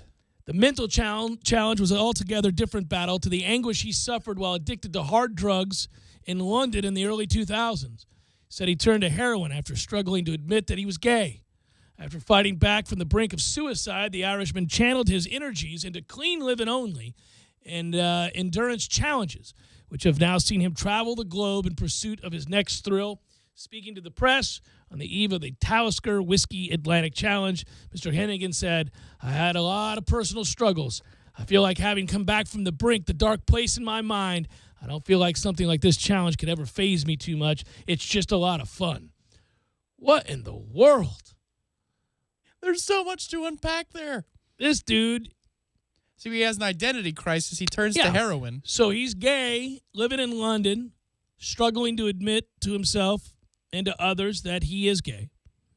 And he so suppresses that he becomes an addict, which is a tragic story, the whole thing. Becomes a heroin addict and then says, "Screw it. I am who I am," comes out, stops doing heroin, and breaks the world record by nearly a month. It's tremendous. That's just, well, more than... You listed, yeah, 50 things about this guy, and they're all unbelievable. Yeah, this guy, we should get this guy on the show. This should be a movie. This is awesome. Praising Mr. Hennigan for his determination, Karsten Heron Olsen, a race organizer, said, "We're thrilled to see Gavin in safe and sound following a record-breaking row.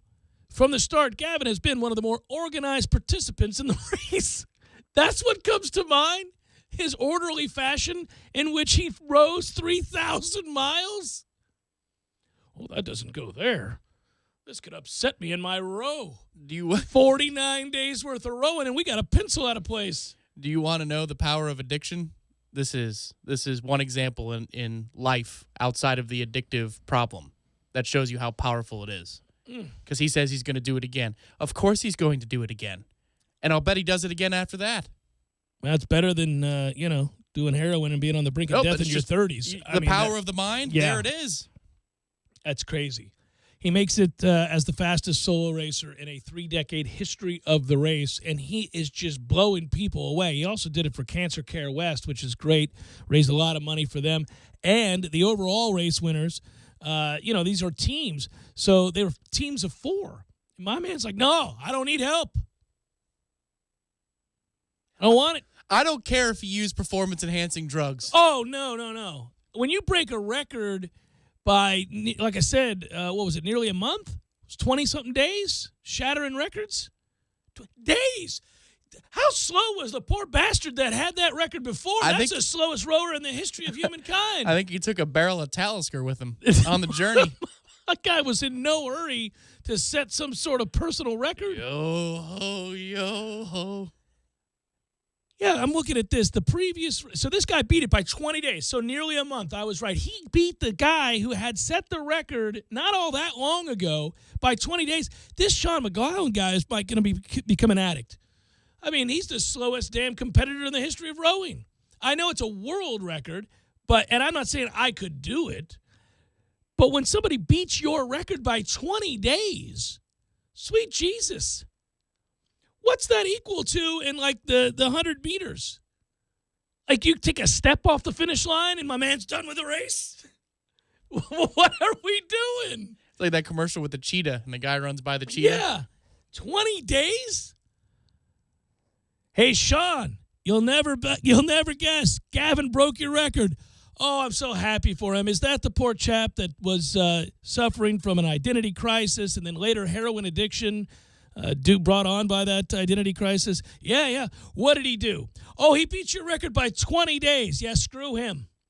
I mean, that's nuts. 20 days? This guy's rotund, I think Sean is. That would be like, I don't know, the deceased Kim Jong-il shooting a 20 on a golf course, the 18, whatever it is, 18 holes in one. I did it 69 I just beat days. the U.S. Open scoring record. 3,000 miles. Who do you think you are? I am. 69 days. I've done it. Look upon me, the greatest rower of all time.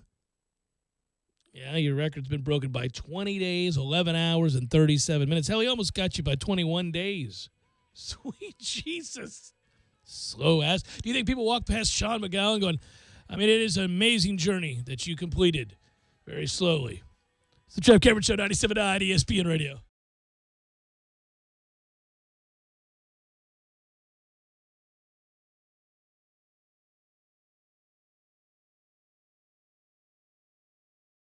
When you're in need of auto repairs, look no further than Nice Tire and Auto Service. Nice has been in business for 16 years with long-term, knowledgeable sales associates. They have the latest wheel balancing machine in the industry. And for passenger vehicles, they service AC, brakes, suspension, tune-ups, and much more. Never sit through a long wait. Nice Tire and Auto has 10 service bays to get you back on the road quickly. If you have tire problems, check out their large inventory with various Goodyear and Michelin tires. Nice Tire and Auto Service, 4792 Bluntstown Highway, 574-4100. You can tell a lot about a tractor by its warranty. That's why Mahindra makes the toughest tractors on earth. With steel, not plastic. Backed by the industry's best limited powertrain warranty, period. Not 5 years, not 6 years, but a full 7 years on select models. No wonder the other guys are green with envy. No money down, 0% interest, and no payments until July. Available at TNT Supercenter. I'm talking tough, like a state of mind. Tough, like a soldier on the front line. Tough when it gets rough, like my Ford truck. Always enough, I'm talking tough. Franklin Spring Creek Ford, the place to find your next truck in southern Georgia. Hey y'all, we're Chris and Preston from Low Cash. Head to Franklin Spring Creek Ford and see them about all of your vehicle needs. Ready to buy? Buy from Kraft Nissan, the home of our original and the only real lifetime warranty at no charge. Kraft Nissan on Mahan Drive between Academy Sports and Costco. Out on the golf course, there are the obvious hazards. There's the pond, the bunker, the rough, the even rougher. Yeah, put me down for an 8. The giant maples. The row of houses out of bounds on the right. The angry flock of geese who've surrounded your ball. Even the occasional groundskeeper you had no clue was there. But if you think you found every possible hazard out there, think again. The hazard you missed could actually be a killer. It's the spot on your skin, the one that could be skin cancer. Fact is, if you're a man over 50, you're in a group most likely to develop skin cancer, including melanoma, the kind that kills one person every hour. 1 in 5 Americans is likely to develop a form of skin cancer during their lifetime. That's why your best shot is to check for a spot. It's easy. Follow through and check your skin. It could be the save of a lifetime. Go to spotskincancer.org to find out how. A message from the American Academy of Dermatology. If you're struggling to pay or haven't been making your student loan payments, listen carefully to this urgent alert. Have you been out of school for 10 or more years and you're still making your student loan payments? Are your student loans past due or even in default? Can't go back to school because of an old student loan problem? We can help you if you qualify. Your student loans can be taken out of default. We can stop the wage garnishments, stop the collection calls, and stop the seizure of your tax refund. Give yourself a break. Stop the stress and see if we can help you reduce your student loan payments. One quick 10-minute call could solve them right now. So call the Student Loan Helpline now. 800-419-2201, 800-419-2201, 800-419-2201. That's 800-419-2201. This is a fee-based document preparation service to help you access free government programs. Call for complete details, not available in all states. Don't start your day off with the same old boring breakfast. Stop by the Bagel Market and Bistro on Thomasville Road and the Persimmon Hills Shopping Plaza. They have fresh baked bagels and cream cheese every Monday for only $1.50. Green smoothies and great salads like the spinach apple salad. Muffins and cinnamon rolls are also options for breakfast. Sandwiches, salads, and more for lunch and dinner. Open 7 days a week. Check them out online at thebagelmarketandbistro.com or on Facebook and give them a call at 765-0598. Miller's Tree Service, we go out on a limb for you.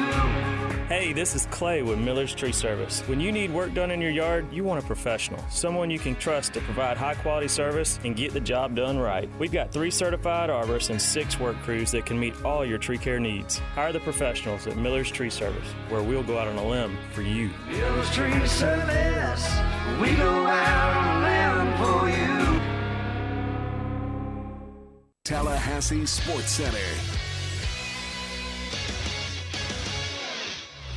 I'm Lee Gordon. The Boston Celtics are getting ready for the Eastern Conference Finals tonight against Cleveland. They're also getting ready for the NBA Draft. The Celtics have the #1 overall pick thanks in part to their trade a couple years back with the Brooklyn Nets when they sent Kevin Garnett packing. The Celtics will pick #1 in a couple weeks. The Lakers will follow them at #2. NFL news, Colin Kaepernick is still without a team. Reports from many publications are saying the Seattle Seahawks could be his next landing spot. But we've heard of Nico Marley. He is an undrafted linebacker out of Tulane. You probably have heard the name because he is the grandson of Bob Marley. Nico has signed on with the Washington Redskins. NHL last night, Nashville over Anaheim 2-1. They now lead that series 2-1. And tonight at 8 o'clock Eastern, it's Pittsburgh against Ottawa. That series is tied at 1 game apiece.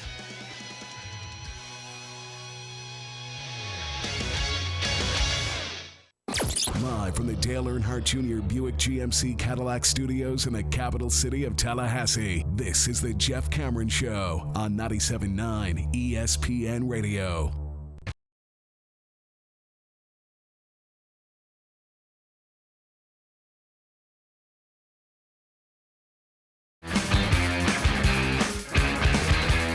You know, this might surprise you. I think the area, and this will get interesting. So let's engage in this conversation, Tom, and let's try, for the purpose of being transparent for our listeners, as we do, as we're wont to do, blemishes and all. Okay, blemishes and all. Okay. Okay. Well, Let's seek to be as honest as we possibly can. God, here we okay? go. All right. No. I'm not going to do anything to get us in trouble. I just want us to be as honest as we can be. Hope Mom's not listening. No. I think she'd be all right. There's not going to be any vulgarity here. Okay. There's nothing vulgar here. Kids can listen to this in the car. It might even be a lesson learned. Where I think I'll start. If I'll help ease the burden. Okay. Yeah. Well, you know where you're going, so. No. Well, once I say this, you'll say, okay, we're going there. Well, this will get interesting if you can tap into your true feelings. All right. So I know we're not in therapy, but I just, for the purposes of the conversation, the greater conversation, Tom, I want you to try. He's getting focused. All right. You ready? Flip the hat around. All right, Yeah. here we go. I think the area in life in which I am likely somewhat of a holdout in a negative way when it comes to gender roles and equality, because I'm a very forward, you know me and I know you well, and we're both very progressive, very forward-thinking. We're not, for example, homophobic, or we're not racist. Just... You don't even have to qualify with that, I know of. I'm just saying. I'm good. No, you know what I'm saying. I'm saying that to say this, because I'm admitting to something that is sexist. All right? I can guess where you're going. Okay. So the area where I think I probably have a long way to go and need to get better at, because it's an inner voice. It's a feeling I get that I know that I can't lend a voice to because it doesn't reflect well on me. Okay? And it's women talking. Keep going quickly. If I just stopped at women talking, how great would that then be? We just go to break. It's when women talk. She's talking. No. What I mean is, Jeff, she's talking. Yeah, sir. She's talking. No, what I mean is, if a woman is married to a very high-profile man who has, say, a job of great influence, power, responsibility, whatever it might be. Fame, absolutely. And he is the obvious focal point of their relationship by the outside world, the press. They understand that's a couple, but they want to hear from him in certain circles. Within the realm of sports, in this case, they want to hear from him, not her. Now, I will tell you that in a weird way, I'm also sexist in reverse in this way. If a guy who's a nobody... Remember K-Fed? Britney's guy I forgot about Justin that dude. Timberlake? Right. Who wants Everybody to hear from hated that? Kevin Who Federline. wants to hear from that clown? Yeah. You're a nobody who happens to get See, lucky. it's not as sexist as you think. It's probably not. Good. You're rescuing me here. But you're welcome. But Giselle is a runway model. That's it. Now, she does out-earn Tom for what she does. I'm not talking about the amount of money made. Okay, I got it. okay. She's a supermodel. Actors and actresses, that got you. I'm saying in this realm. Yeah, she won't be at 50. Yeah, 60. She's commenting on Tom Brady and his career and his health concerns and his plight as a quarterback approaching 40 years old, and she's shooting off while trying to sell a book. She's out here talking to morning shows about the fact that my man had concussions last year. Woman, I mean, as soon as I heard her do that, I was like, well, somebody doesn't know how to shut the hell up. What are we doing here? I don't need you talking about my career. But it's true. In reverse, it's true, too. If she's the famous one, the one in the spotlight within a realm, and some dude, I don't care what he does, starts to weigh in on her, I'm the same way. I'll go, just shut it. Nobody cares what you have to say about this. You're out of your element, Donnie. I mean, maybe that's what it is. No, I think you got to know qualified, when to be quiet. Well, and also, here's where I think I am sexist. But she would say, I'm qualified as a worried wife. Shut up. Nobody wants to hear that nonsense. It's ridiculous. and here's the other thing, though. Here's where I do think maybe I am sexist in this department. Whenever a woman pipes up to defend her man who's being ridiculed or criticized. Olivia Munn for Aaron Rodgers. Right. I go, unless she's funny about it. Did you see the Kate Upton tweet when Verlander didn't get which was comeback player funny and cute and all that other stuff. And also yes. NSFW. Yeah. Yes. Yeah, it's great. Yeah, it's great. That's funny. Yeah, sure. No, I'm saying, though, you'll hear from coaches' wives. Coach is making $5 to $7 million per, has a subpar season. Press writes some negative stuff about the season that he had as a coach, and then they pipe up defending their man. Stand down, honey. We don't need to hear that nonsense. It's ridiculous. And I always think, too, and this is the sexist part, that man doesn't have a good check on his wife. That is most certainly the sexist part. 100%. That is the sexist part. But you As don't totally disagree with me. No.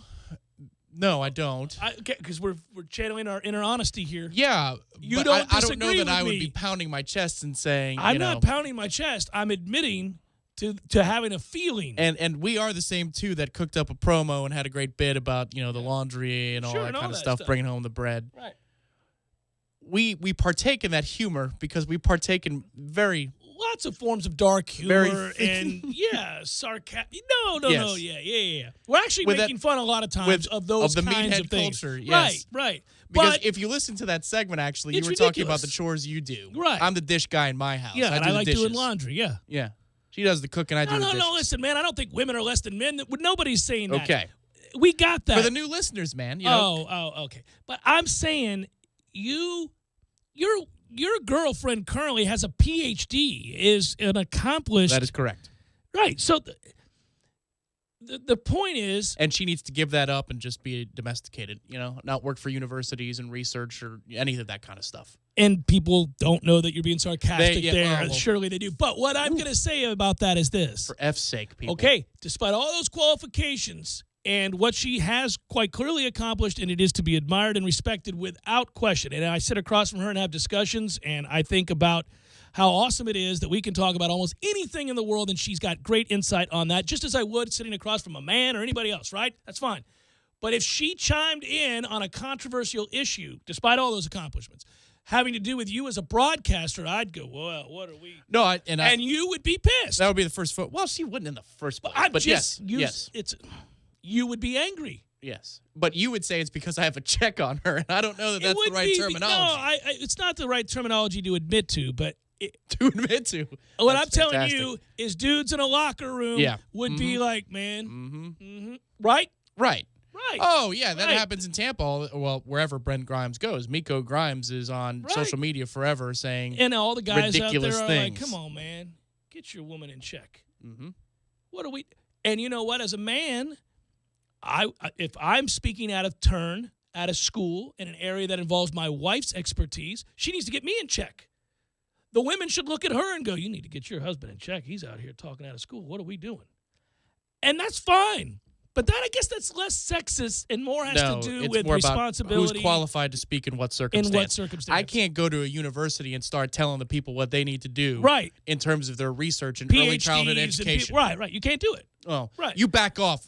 I saw, she submitted this paper to this particular magazine. It's or this unbecoming. It's magazine, embarrassing. Publication, forgive me.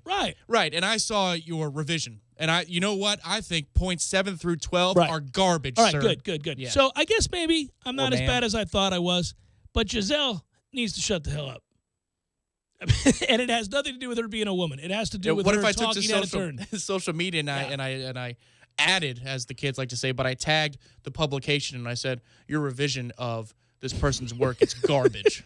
I mean, what a loser I'd be. I have to admit, he must have been like, hun, what are you doing? You're out here shilling a book.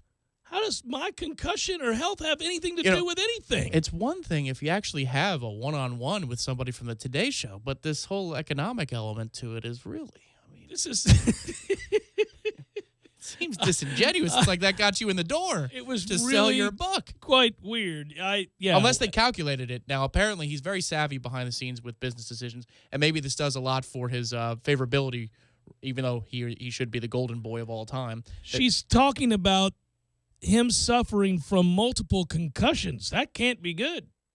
And certainly the NFL had Well, the Patriots and the NFL wouldn't like it, but hey, maybe. Maybe this is a ploy to get Goodell in hotter water. Hey, hon, I know. This is what you'll do while selling your book on the Today Show. No. You're going to get Roger Goodell in hot water. This is her talking about something she doesn't need to be talking about. And my man needs to get her in check, Tom. Final hour forthcoming. Stay with.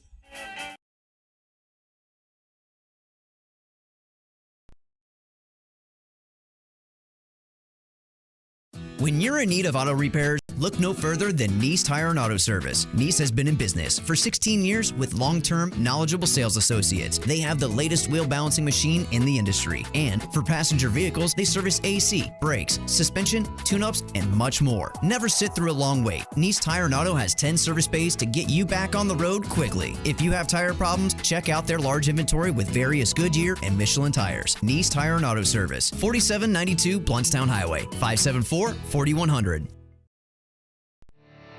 You can tell a lot about a tractor by its warranty. That's why Mahindra makes the toughest tractors on earth. With steel, not plastic. Backed by the industry's best limited powertrain warranty, period. Not 5 years, not 6 years, but a full 7 years on select models. No wonder the other guys are green with envy. No money down, 0% interest, and no payments until July. Available at TNT Supercenter. I'm talking tough, like a state of mind. Tough, like a soldier on the front line. Tough when it gets rough, like my Ford truck, always enough. I'm talking tough. Franklin Spring Creek Ford, the place to find your next truck in southern Georgia. Hey y'all, we're Chris and Preston from LoCash. Head to Franklin Spring Creek Ford and see them about all of your vehicle needs. In the summertime, set your AC thermostat to 78 degrees and even a little higher when you're away from home. You'll be amazed at the money you'll save. Close shades, drapes, and blinds during the day. It keeps the house a lot cooler. Choose the proper AC fan setting. Put it on auto, not on. Auto saves energy. On runs continuously, and that runs into money. And while you're at it, schedule a free energy audit with the City of Tallahassee Utilities to identify low-cost and no-cost ways to make your home more energy efficient. You'll save energy, water, and money, and you'll help the environment too, because after all, it's all connected. A message from the #1 public utility in America. Learn more at talgov.com/YOU. Are you ready to experience an awesome fishing expedition? Sea Quarters Marina is home to several great charter services. All charters are customized based upon the types of fishing opportunities available and the type of fishing the customer requests. The Northwest Gulf Coast offers a variety of different angling adventures thanks to unspoiled back county islands and crystal clear flats. For more information regarding charters, call Sea Quarters Marina at 697-8400 or online at seaquartersmarina.com. Want a bright start to summer? Ask Sherwin-Williams during the National Painting Week sale and save 30% on paints and stains May 19th through the 29th. With colors like pool blue, organic green, and daffodil, we've got everything you need to add a splash of color. Your neighborhood Sherwin-Williams paint store is right around the corner. Find it at sherwinwilliams.com/save. Retail sales only. Some exclusions apply. See store for details. JCPenney's Power Penny Days are back, and just in time to save on all the summer essentials for you and your family. This Friday through Sunday, save big on our hottest summer must-haves, like select JCPenney home bath towels for just $5, men's flat front shorts for $9, and colorful swim separates for her just $15. This sale won't last long, so don't miss out on summer savings. JCPenney's Power Penny Days ends Sunday. That's getting your pennies worth. JCPenney. Sale valid 5/19 to 5/21. Offers represent savings on regular or original prices while supplies last. Some exclusions apply. See store or jcp.com for details. Come see the all-new Bad Boy MZ Magnum and ZT Elite zero-turn mowers at TNT Supercenter. Both models offer the strongest decks in the industry and now have a new deck dial adjustment. Simply lift the deck and set the height with the twist of a knob. Manufactured from 7-gauge fabricated welded steel with an additional 3/8-inch leading-edge reinforcement, MZ Magnum starts at $3,399 and ZT Elite pricing starts at $4,499. Financing with no money down and payments as low as $77 a month with approved credit. TNT and Bad Boy Mower, on a mission to help everybody mow with an attitude. We lead busy lives. That's why Superlube offers quick and convenient service with no appointment necessary at any of our 19 area locations. And remember, Superlube offers a free top-off service between oil changes, checking and topping off fluids, and tire pressure. But did you know that right now when you buy one wiper blade, you get one free, just in time for Tallahassee's rainy season? Superlube it every 3 months or 3,000 miles. How I love to superlube my car, yes sir. Broadcasting live from the Dale Earnhardt Jr. Buick GMC Cadillac Studios. This is 97.9 ESPN Radio, WTSM, Woodville, Thomasville, Tallahassee. Tallahassee Sports Center. I'm Lee Gordon. The Boston Celtics are getting ready for the Eastern Conference Finals tonight against Cleveland. They're also getting ready for the NBA Draft. The Celtics have the #1 overall pick, thanks in part to their trade a couple years back with the Brooklyn Nets when they sent Kevin Garnett packing. The Celtics will pick #1 in a couple weeks. The Lakers will follow them at #2. NFL news, Colin Kaepernick is still without a team. Reports from many publications are saying the Seattle Seahawks could be his next landing spot. But we've heard of Nico Marley. He is an undrafted linebacker out of Tulane. You probably have heard the name because he is the grandson of Bob Marley. Nico has signed on with the Washington Redskins. NHL last night, Nashville over Anaheim 2-1. They now lead that series 2-1. And tonight at 8 o'clock Eastern, it's Pittsburgh against Ottawa. That series is tied at 1 game apiece.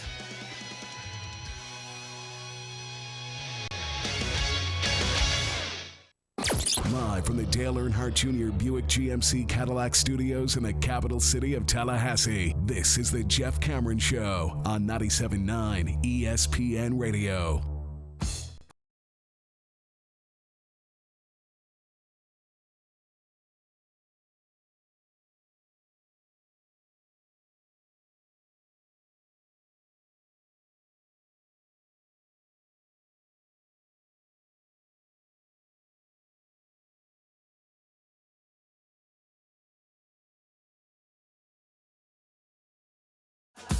Final hour of the Jeff Cameron Show, at least for today. Thanks for tuning to it. I'm Jeff, that's Tom. Glad you could join us. I am fond of this job, and I'm glad you listen.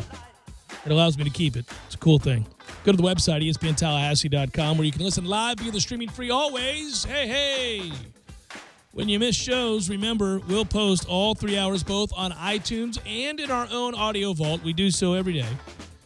So that if you miss it, you can go back and get caught up. And when you do, you'll get caught up with limited commercial interruption. The folks at SVN and Carlton Dean, experienced, knowledgeable, huge staff, resources, and the means by which to educate you, help you make money in commercial real estate. Find out more by going to carltondean.com.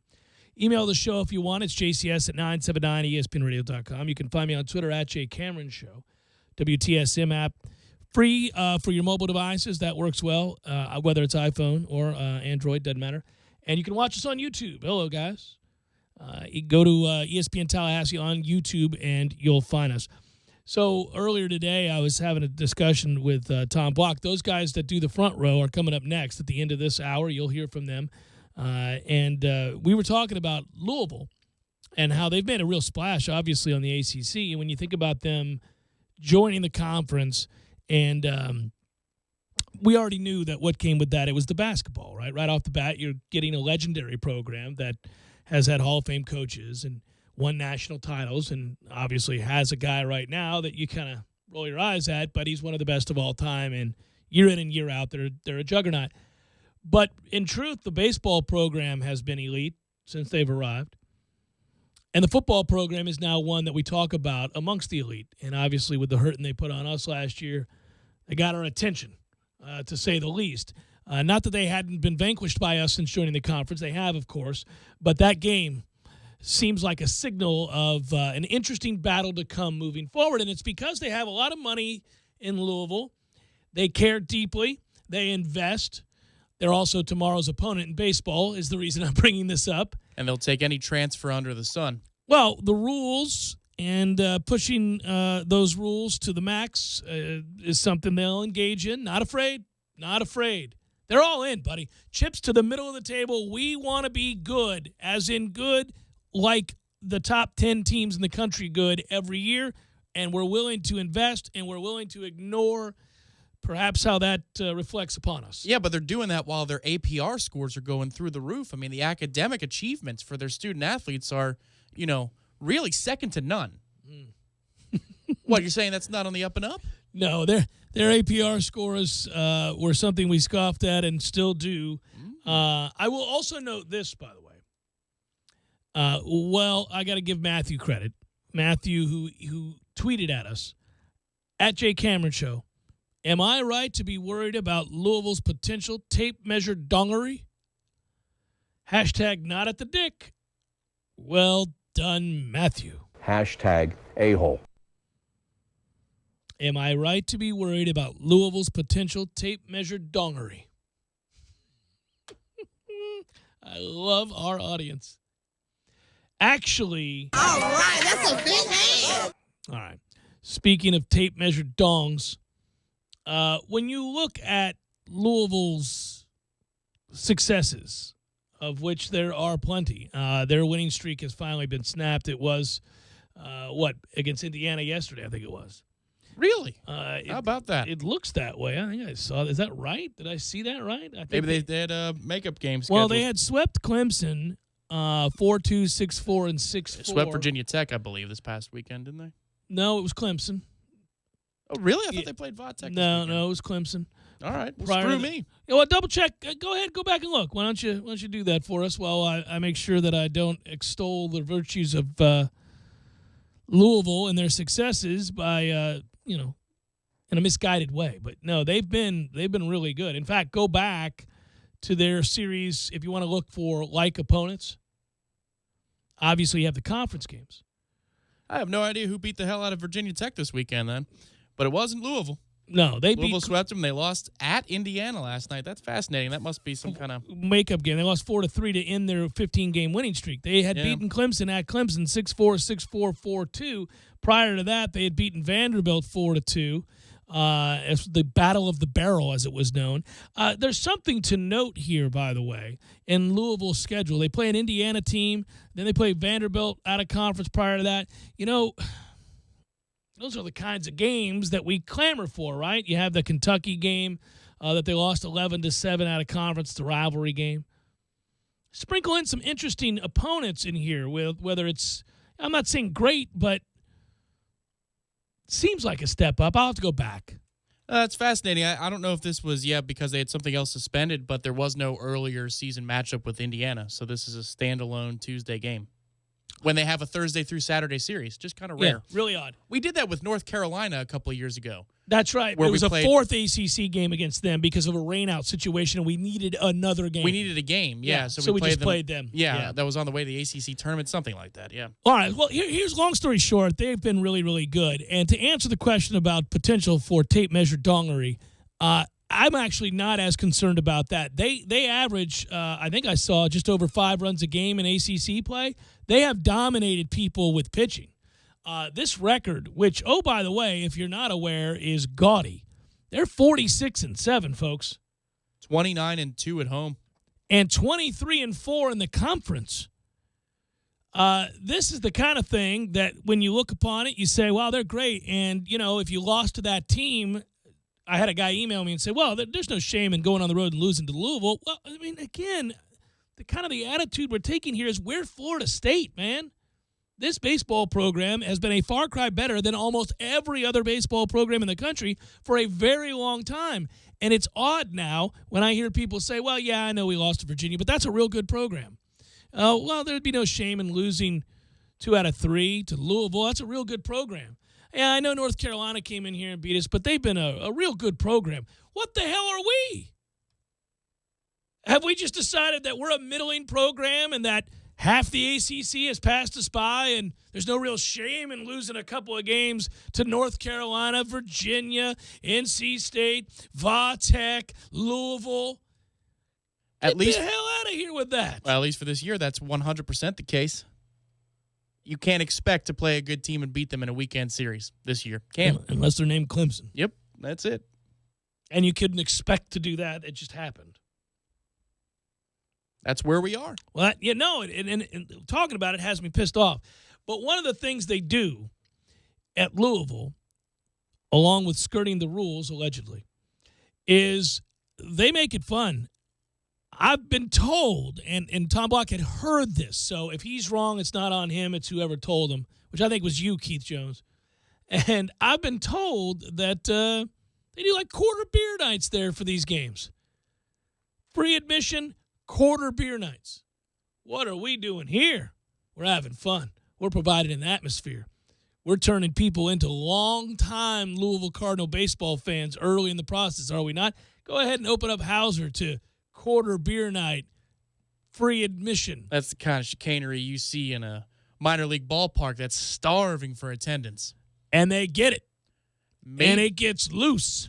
Maybe if I'm not rooting for this to happen, but if the program is, kind of wandering off in the distance for the next year or two, they might have to institute these types of things to reinvigorate the masses in this fine city of Tallahassee, who has embraced this program for so long, but doesn't know what to do with itself because more than likely, they've seen their last game in Tallahassee this year with Florida State baseball. I'm going to have to call the folks there at 93.9 The Ville.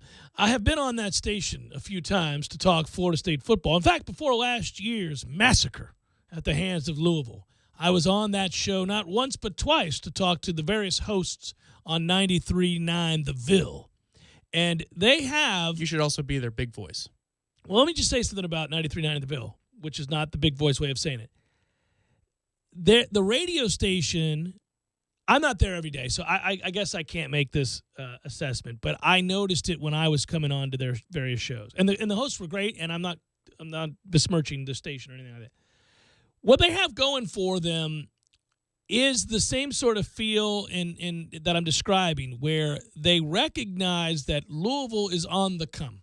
Louisville is a program moving in a direction that the city has embraced. They're really excited about the money people, whether that's Pepsi money or Papa John's money. They're invested.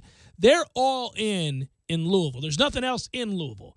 So they're all in on their programs, joining the elite. And there is a giddiness and a vibe and an energy that surrounds programs like that. And they're really annoying. We were once that program. And we annoyed the hell out of the teams that were established already and the fan bases who had alumni that had been there, done that. There's nothing worse, right? Especially, the successes in basketball right away in the ACC. I think that's probably good apples to apples because Louisville comes in here and they're already a badass. From a basketball standpoint, you expect that. Well, I mean, if you're a Duke or North Carolina, you say to yourself, well, all right, here they come. Yeah, these they guys were can already play. good. Syracuse was already good, yeah.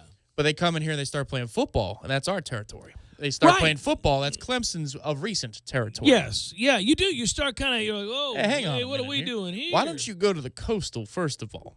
Because there's nobody good over there. Yeah. Let's not stack up this Atlantic with three really powerful teams if you guys are really going to throw your hat in the ring like you are with the coach you have and the roster building that, occurs outside of just the normal recruiting and signing day. Well, it's there's a sense of nouveau riche with them, right? Where you go and you're like, just came into money, did you? You feel like that elitist, you know what, when you're around them. The blue bloods that we hate on Tobacco Road. Right. Yes. But we're them. They're messing with our money now. Right. But yes, exactly. And that feel exists when you go to a game and you're like, oh, we got a little uppity around here, huh? Okay. Now so you your feel basketball arena is the Pizza Hut money and your football stadium's the Papa John's money. Well. Well, what you got to do to things like that is you got to take them down. You got to do whatever you got to do at that point. We can't have this kind of uprising. No. And well, I'll bet that's in terms of football. That's on Jimbo's radar. It has to be though, and I'm serious about that. I'm not even all jokes aside and analogies and so forth. I am saying that look, they did do us the way they did us last year, and we were helpless to do anything about it. And that was unsettling. And the baseball team's about to probably do us in a similar fashion the way the football team did us. And, we did get that win here at home while they were depleted in basketball, but they went on to have a fine campaign as they do, and we don't have the resume of their basketball programs. So I'm just saying. So what you're saying is Athletic Director Cameron would call all of the big sport coaches into his office for a 15-minute discussion. Got to put your foot down, man, on the neck.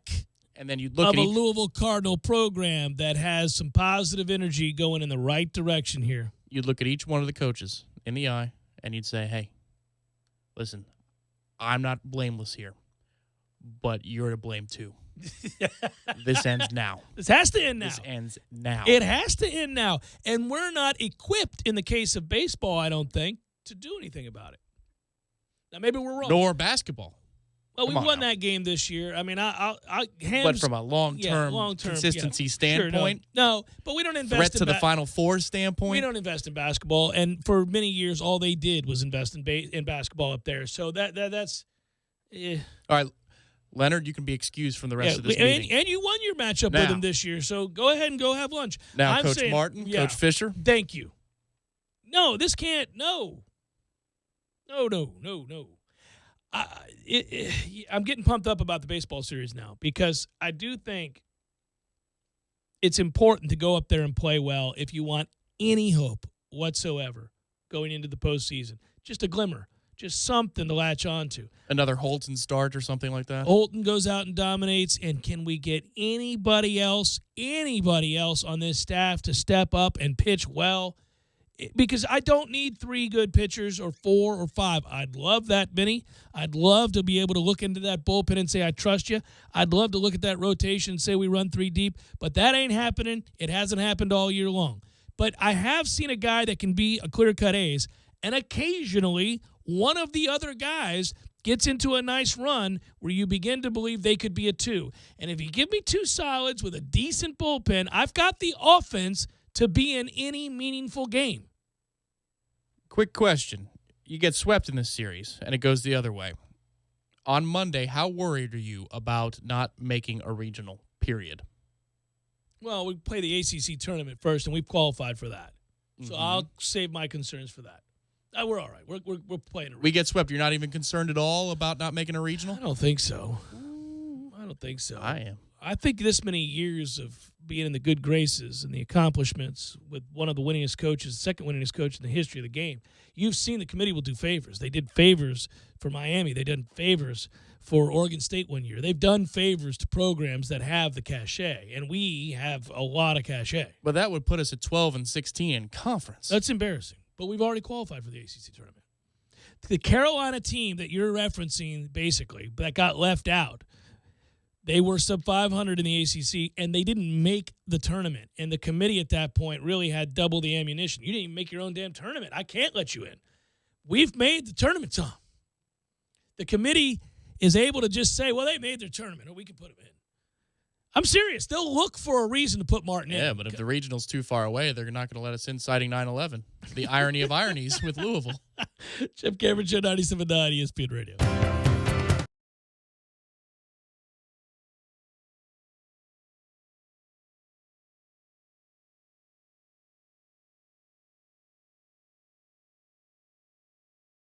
When you're in need of auto repairs, look no further than Nice Tire and Auto Service. Nice has been in business for 16 years with long-term, knowledgeable sales associates. They have the latest wheel balancing machine in the industry. And for passenger vehicles, they service AC, brakes, suspension, tune-ups, and much more. Never sit through a long wait. Nice Tire and Auto has 10 service bays to get you back on the road quickly. If you have tire problems, check out their large inventory with various Goodyear and Michelin tires. Nice Tire and Auto Service, 4792 Bluntstown Highway, 574-4100. You put your mower through a lot. All that back and forth can add up to thousands of miles. That's like mowing cross country. Gravely commercial mowers are built for all-day performance, helping you get the job done mile after mile. Gravely, built to mow the distance.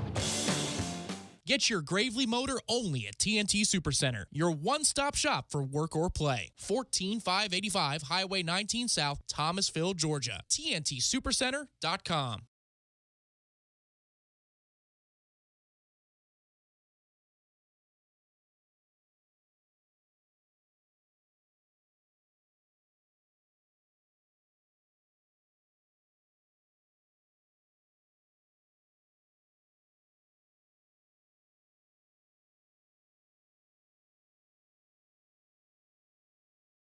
I'm talking tough, like a state of mind. Tough, like a soldier on the front line.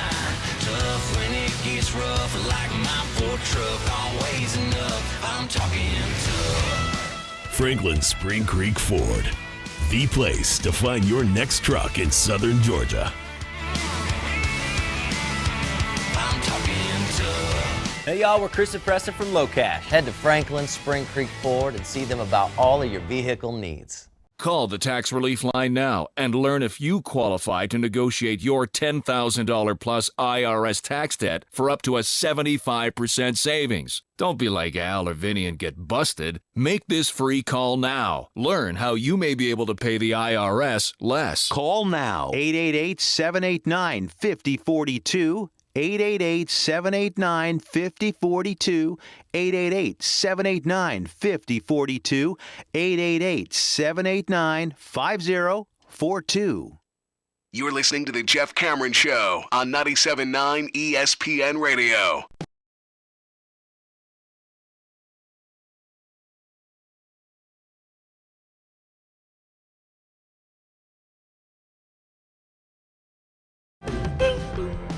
You know what I do like?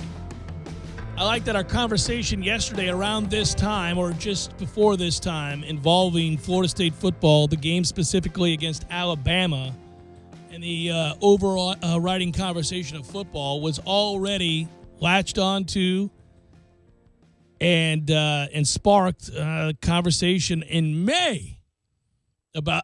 We guessed that would be the case. I mean, there was enough excitement surrounding the Ole Miss game last year that in June it was pretty much a weekly topic. I mean, not all 3 hours, of course. Sure. We have our sanity, but there was a discussion about that game, what it represents, injuries, who's going to be good, who's going to be bad, eligibility, all that stuff. And it's because when you have a game like that to start the year, no matter how much coaches may hate it, it certainly does spark the discussion, the debate, the intrigue and the conversation, the larger conversation about the season. I mean, we're nearly in June, and I don't want to do this thing where I fast forward the summer and all that, but I kind of want to do this thing where I fast forward the summer. And I have to tell you, I woke up today saying, how the hell are we on the back half of May? June will be here before you know it. July are the ACC meetings in Charlotte, and it's go time. Yeah, July is going to fly by, too, because, that's the dead time, and then all of a sudden we're going to have to be on our game. I mean, last year you had to be already, but think about it this way. Typically you have Clemson, and in no particular order, but I'll go by difficulty. Yes, I will use a particular order. Clemson, Miami of late, then Florida. Those are your three staples in the schedule, and you look forward to those three games. Can you handle your in-state rivals? The answer's been yes, more times than not. In fact, all but 1 year when we went 500 against our in-state rivals with this head coach. Then there's Clemson. It's been more up and down. Then you hope you have another game. Like Notre Dame came into town in 2014, and that was really cool. But this year is an embarrassment of riches. It's not just the Alabama game. We went through W's and L's yesterday talking about how the Louisville game might be the game you're most looking forward to this season. This is the game I'm most looking forward to because it's a real test of what Kelly does in a year after getting picked apart and embarrassed for the world to watch. And he's got, you talk about an abundance of riches. You're talking about a defense that could be one of the best in the country. They have to play well this year for him to keep his job. Well, and this is absolutely a dead time of year for the other sports. I mean, you got the East Finals starting tonight. We know our that baseball Cleveland's team's not win any good. Exactly. And then the West Finals is already over because Kawhi got hurt. And their next game's not even until Saturday if you thought it's going to go 6 or 7. So there's nothing going on, and people are frothing at the mouth for football. And that's what returns to the mind when you have expectations and you have a schedule like this, because you have Alabama, Louisville, Clemson, Florida, Miami. I mean, damn. That's a good schedule. You only play 12 games, and 5 of them are awesome games. Well, and listen, judging how you stack up against Alabama right out the gates, you talk about there's no greater tone setter. There's no greater game you could play. You can't pick a game that would be of higher profile than this game. It's the only one. It's the biggest game you could possibly play. And it's looming out there in a brand new stadium, and we're getting updates from the ACC spring meetings at Amelia Island, and all that stuff is going on. And so, it's kind of a little bit of a disappointment in that it's a hurry up and wait sort of moment. But there are plenty of topics, and I'm not convincing myself of this because I'm a radio talk show host and I have to fill 3 hours every day. But there are plenty of topics surrounding the team and what the year is going to look like, and this game in particular, that are really intriguing. I bring this up. Let me bring this up, not just because, Tom, we brought it up yesterday about this team and this game, and we had fun with the W's and L's and all that, and it got traction, which cracked me up. People were ready to talk about it. Oh, yeah, here we go. Now we're talking. They were ready to go, right? So there's this idea, and Alabama fans can tweet at us if they want, at Jay Cameron Show, @_Tom Lang, or at 979 ESPN Radio. Were you aware of this? Because I wasn't. And maybe I shouldn't reveal that, but it's true. There's this idea that Alabama fans, some, and again, I don't know the size of the contingent. Representative sample. Right, sure. right. And by the way, I'm going to get the chance to talk with, in June, the people that cover Alabama for the equivalent of War Chant. The folks that cover Alabama are coming to Tallahassee. I'm going to sit on a set with them, and we're going to do this. We're going to have conversations regarding this game. Comparative strengths and weaknesses, all that stuff's going to happen. I really look forward to it. It's stuff you're going to be able to watch. And War Channel will have it, and we'll have it. It'll be fun. But that Jalen Hurts would have to do enough in the spring where they're saying it appeared that he may very well have in order to win the job. The reigning SEC Offensive Player of the Year was, in fact, apparently maybe not the best option under center, according to many Alabama fans. And the thought is that there's a kid that is more than ready to take over that job. Tua Tagovailoa, if I'm saying his name. We'll find it out. Tagovailoa, that a lot of people are excited about because of a rising enrollee who's a freshman quarterback. He's an early enrollee, and they think this kid is made to play the position. And here's why it comes up. Because Nick Saban himself joined a radio show to talk about it and said that he thought that the kid looks like a guy that's been doing it his whole life, that he's been how about this? Kiffin said an early scouting report, he's different, where we talked about Jalen coming in a little more raw.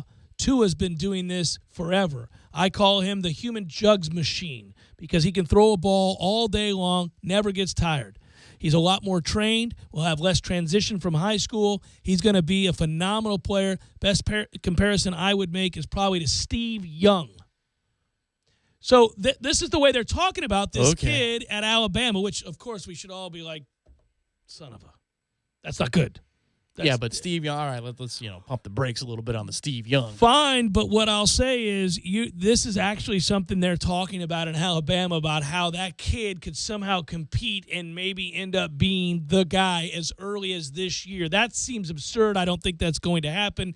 But again, Kiffin joined a Tuscaloosa radio show to discuss the Tua kid and Jalen Hurts and about whether or not that's a legitimate quarterback battle. Well, I think there's a lot of moving parts if you want to put on the Alabama cap just for a moment. There's obviously the attrition on defense, and they reload better than anybody in the country because they recruit better than anybody in the country. But if you lose 80% of your top pass rushers, and Reuben Foster is a guy that's not on your roster again this year, well, there's going to be a bit of a drop-off in an acclimation period. That's why it's great to get them in game one. Then flip to the offensive side of the ball. You're breaking in a new full-time offensive coordinator. Well, they do that every year. They do, but and they seem to do that without any problem every year. Agreed. However, Kiffin had been there for a good little while. There was continuity there, and that was a talking point for the college football playoff, is whether or not the philosophies were in line, the working relationships were the same. And to me, that might lend credence to the fact that you want to bring in a new quarterback. It's like a new GM's going to bring in his new head coach. Well, will a new coordinator be more apt to start fresh with a new quarterback and build a relationship from scratch? But the question I would ask if I was an Alabama radio guy would be, do you really want to break in this kid for his first career start against that defense in Tallahassee? Well, right, and they're not going to. I just think it's interesting that there's been that kind of chatter amongst a small contingent of Alabama fans, and then now, of course, and don't think that Lane doesn't know what he's doing going on a Tuscaloosa radio show now that he's the head coach at FAU and talking about the potential for a quarterback controversy. I mean, that's... Of course he knows what he's doing. Sure, it's a lot like when Jimbo Fisher said Jake Coker was the best quarterback that Alabama's ever had under Nick Saban. Yeah. It's a playful dig. It is. And you know exactly what you're doing in that moment. Now, here's the thing. Most say that certainly isn't going to happen. Hurts was the SEC Offensive Player of the Year. They've got the new offensive coordinator in Brian Daboll, and you know you have the running ability. You have blue chip running backs as well. They're set. They're not doing anything to shake up the apple cart here. He's going to start against Florida State, but I loathe the idea that they've got an actual special quarterback on campus, that he might actually exist for once at Alabama, a kid that can really throw the football, and that he's so impressive so early on that already they're talking about, hey, kid sure looked good as an early enrollee. We're not so sure he can play right now because Jalen struggles, to be consistent from the pocket. He throws the deep ball well, though. So maybe we'll have to worry about him in the rematch in the college football playoff. Maybe that'll be the time we have to worry about this kid. For a national championship we'll be previewing. Or maybe they just can't develop quarterbacks and they don't know what they're looking at. It's fun to have the chatter either way. Jeff Cameron Show, 97.9 ESPN Radio.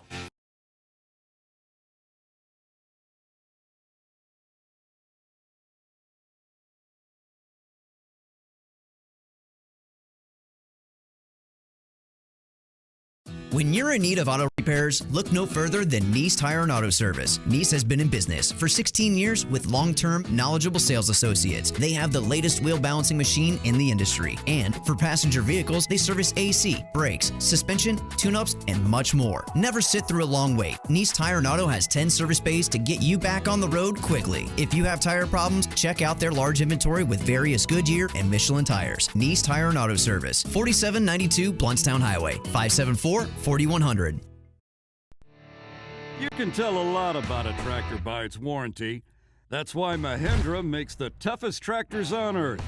With steel, not plastic. Backed by the industry's best limited powertrain warranty, period. Not 5 years, not 6 years, but a full 7 years on select models. No wonder the other guys are green with envy. No money down, 0% interest, and no payments until July. Available at TNT Supercenter. I'm talking tough, like a state of mind. Tough, like a soldier on the front line. Tough when it gets rough, like my Ford truck, always enough. I'm talking tough. Franklin Spring Creek Ford, the place to find your next truck in southern Georgia. Hey y'all, we're Chris and Preston from Low Cash. Head to Franklin Spring Creek Ford and see them about all of your vehicle needs. Hey, this is Clay with Miller's Tree Service. When you need work done in your yard, you want a professional, someone you can trust to provide high-quality service and get the job done right. We've got 3 certified arborists and 6 work crews that can meet all your tree care needs. Hire the professionals at Miller's Tree Service, where we'll go out on a limb for you. Miller's Tree Service, we go out on a limb for you. TNT Supercenter is your official dealer for Mahindra tractors. They have the Mahindra 4540 utility tractor for only $11,995. It has a 3-point lift capacity of over 3,500 pounds and Mahindra's 41 horsepower Tier 4 compliant eco-friendly diesel engine with MCRD technology. MCRD stands for Mahindra's Common Rail Diesel Technology, allowing a Mahindra tractor to pass strict emission standards without the use of a diesel particulate filter. Bottom line to you, less maintenance, less downtime, and less cost. TNT and the Mahindra 4540 tractor, making the competition green with envy.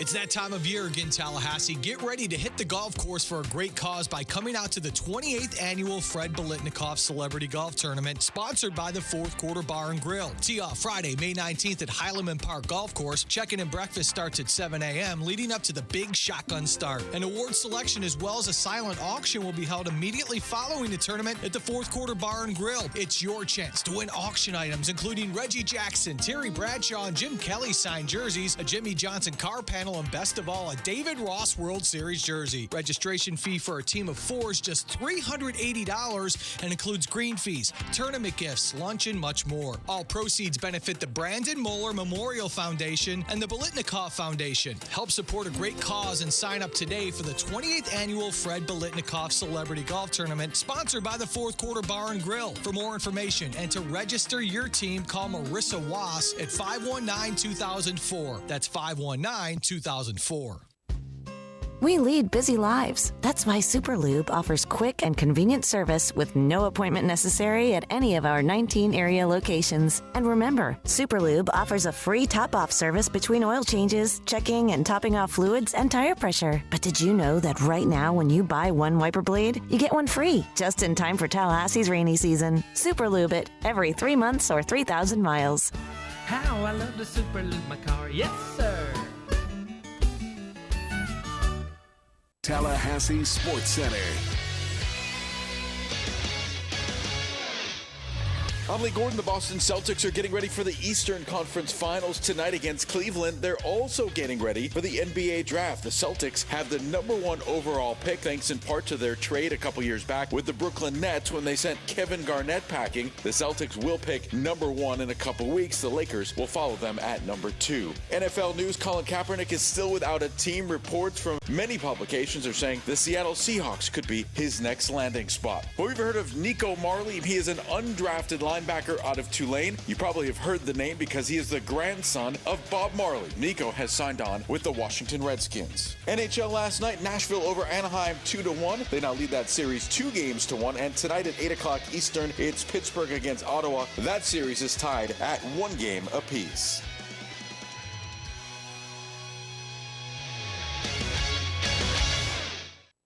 Live from the Dale Earnhardt Jr. Buick GMC Cadillac Studios in the capital city of Tallahassee, this is the Jeff Cameron Show on 97.9 ESPN Radio.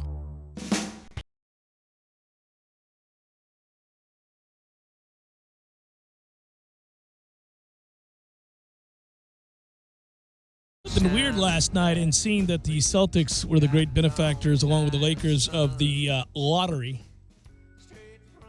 I didn't hyper-focus on the shrewd moves that have led to that point for Danny Ainge to celebrate, but rather what kind of decisions are going on in Danny Ainge's personal life that would allow for that two-toned hairpiece thing he's got going on these days. Good Lord, Danny. He's had something along those lines for quite some time, though. Here's the thing. I was like freaking one of the shows, the LA, the one in LA, the one in New York, the NCIS? one. Yes, that was me last night. CSI. I was CSI in that hair last night, watching this thing, thinking, well, I don't think that's a hairpiece, but it might as well be because it's criminal either way. What he's got going on there is either denial, or bad luck. Wait a minute, that's not a hairpiece? That's not. I don't think it is, Tom. I originally was with you, buddy, but we've got our detective caps on now. I did some research this morning. I was looking at this very carefully. I don't think that's a hairpiece. It's just distinctly different, almost half and half. You have the gray that has begun to consume the vast majority of the bottom half of his head that has been infused for his hair there, right? And then I think he's going with the coloring on top. And that, too, is always a mistake. But if you're going to do it, I think you got to go all in. So this is the idea, Tom, as we really kind of diagnose this. I don't know that he's doing anything other than allowing for the natural process to take its course, and he has just been really unlucky that the gray only sits on one half of his head, while the top side remains the blonde it's always been from when he played. Because he's fading a little bit up top, and I think if you had just put on a piece that was yellow, you might as well have it be fairly full. I mean, look at it again. Don't think that's a piece. Okay, there are a couple of photos when he doesn't have it slicked, the regular comb job. That's a tough call. I'm an expert on this. But I will look at it. I look at it up close and personal, man. I get really serious with this. I hate these guys out here lying to the people. But I just think it's a poor color job.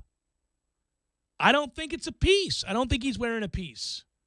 Go Google Danny Ainge images. I'm rifling through 50, 60 by the time we've started this segment already. You get a lot. He's always kind of been, if you look, he's been graying on the sides. That's happened over time. He's been thinning a little on top. Oh, well, now, I don't know. Again, I do think there's a coloration. I've got it wrong. He is definitely clinging to that blonde, hoping like hell that he can keep that. But I don't think he's added to the overall coif. I think he might be plugging. I think he's starting You to think push he's forward. plugging? I think he's pushing forward. Well, plugging's a process that usually is, think about it. When I think Dan it got to the Le Batard- 38th parallel, and I think he's saying, all right, this is enough. We Well, must press forward. When Dan Le Batard went with the plugs many years ago, and he was balding something fierce and was in terrible denial, and then later opted to go with plugs, he looked ridiculous. They just looked like individual islands on his head for a long time until he finally, found the right company or the right approach. Yeah, it was 'cause legit gross. Now you can't tell. Now it just slicks it back No, and it's well done. Yes, it is. But it was legitimately gross. It was pitiful. And, and he was on national television doing that. I'm just saying, with Ainge, I like to break these things down. I've been noticing this for years. We call guys out on this stuff all the time. That's what you do when you're a bald guy. Misery loves company. I'm just telling you.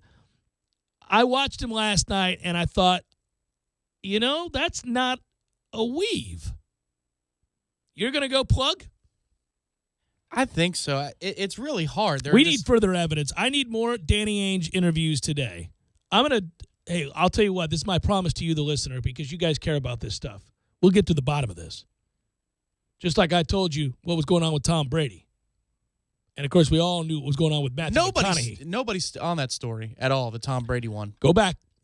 There was a story that ran a number of years ago in which somebody actually followed Brady to a hair place. But they couldn't confirm he was there. There was a side back door thing going on, and he was really careful for a stretch there, I think, when all that work was being done. He wore a hat all the time. And then one day he takes it off, and it's like, whoa! It's crazy amount of hair. It's a lion's mane. It's crazy. Well, it's also depending upon the week, too. Sometimes it's flowing down to the neck, and then other times it's just a regular. Well, and other times he looks like he's going for a teenage girl cut. Yes. I don't know what's going on with that. Right. If you're going to do it, let's do some things right here. He's listening to a lot of Sinead O'Connor. McConaughey gets it right. He went so over the top. It's like The Big Lie. He went so over the top that people who are new to that scene and didn't realize how badly he was balding, they're like, well, that's his hair. That's his real hair. Nobody who's getting fake hair is going to have that much fake hair. Go watch the first 20 minutes of U571. Right. Check the year that film came out. It's crazy. And tell me where McConaughey is these days. It's a remarkable turnaround, It Tom. is, It is yes. Nobody's going to beat Carl Ravitch for the all-in. I don't even have a hairline, and this is 7 stories in the air, and I don't even care. Get a look at that. Doesn't connect anywhere on my head. It's like I snapped it on. And that happens. People do that too. Those are the worst of the worst. I'm on to you, Danny Ainge. 2 fingers to my eyes, 2 fingers back to you. We're going to get to the bottom of this. I don't know where I sit on this. It's rare I say that. Normally, it's instantaneous. I can look at a guy's hair and say, living a lie, are we? Or I can say, okay, that's just terribly unfortunate thinning. Or maybe you've two-toned for a reason that is not your fault, but you need to do something about it. If he's two-toned for a reason that is not his fault, and I think that's on the outskirts, I'm not clinging to that theory. If he's blonde on top and gray on the sides and back, solely because of Mother Nature playing out that way. I don't know, but he was a brunette. Looking back at his playing days, he had dark brown hair. Well, he had light brown in his early days. Dirty blonde. I think we'd go with dirty blonde. Really? Okay. Given the time of year, dirty blonde. Go back to his BYU days when he went coast to coast. Ah, okay. By the way, he was, as an aside, no matter what's going on with his hair, Danny Ainge is like one of the most underrated athletes of all time. Dude played professional baseball for the Blue Jays, was an all-world player at BYU and won the damn NCAA tournament game famously by going coast to coast, and then, of course, was really good on those Celtics championship teams. Well, that's because the world's racist. They hate white athletes. They do. They just can't. They can't accept that. Maybe give Christian McCaffrey his day. We'll come back, wrap it up momentarily. Jeff Cameron Show, 97.9 ESPN Radio.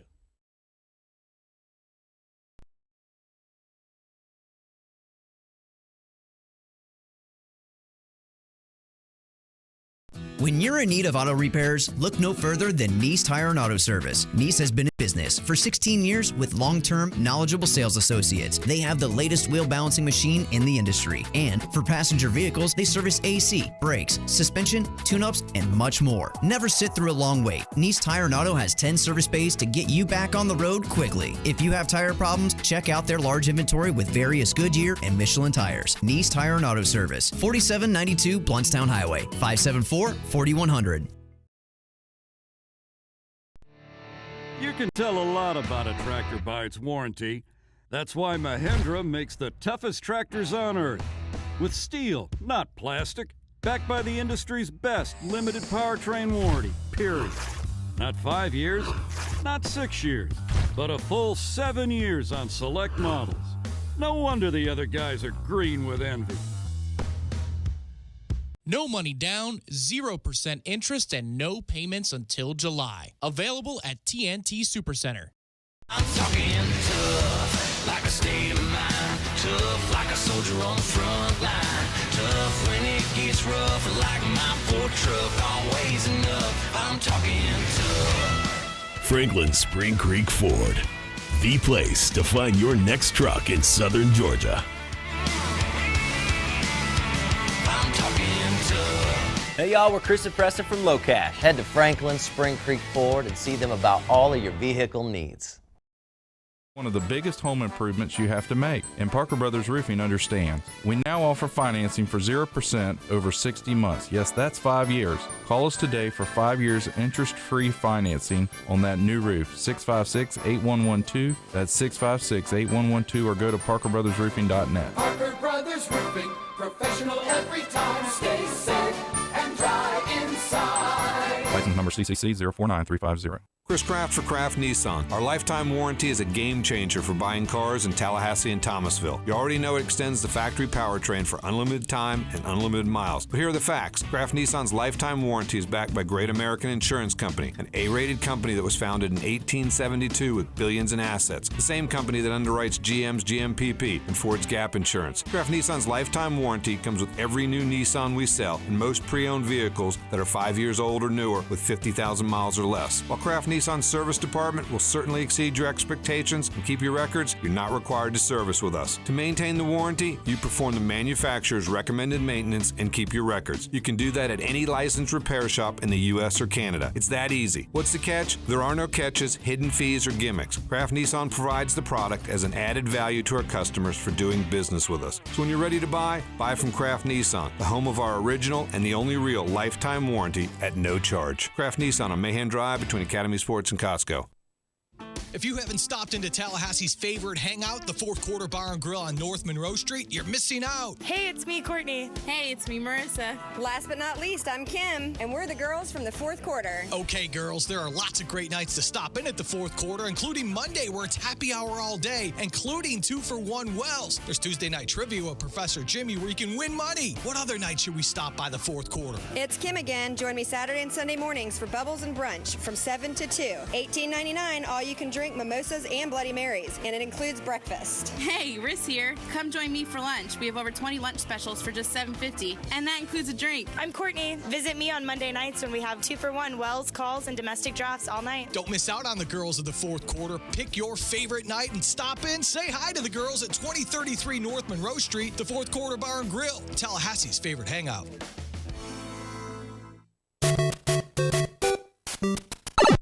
Games for Less, the only locally owned and operated gaming store in town, has Tallahassee's largest selection of new and used video games and game systems. The future of video gaming is at Games for Less, where they have both the PS4 and Xbox One. It's time to trade in your old systems and elevate your gaming experience now. Games for Less is also your headquarters for the best in retro gaming. Atari 2600, original Nintendo, Super NES, or Sega Genesis, you name it. They got it at Games for Less. Games for Less, the Super Walmart Shopping Center on Appalachia Parkway. Give them a call today at 850-219-3535. That's Games for Less.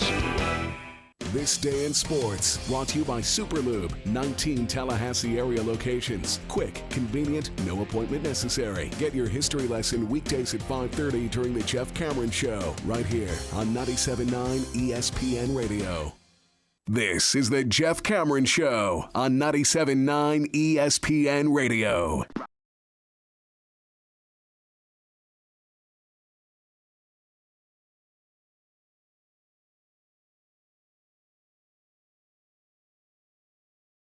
The goodness of Eric B. and Raquel.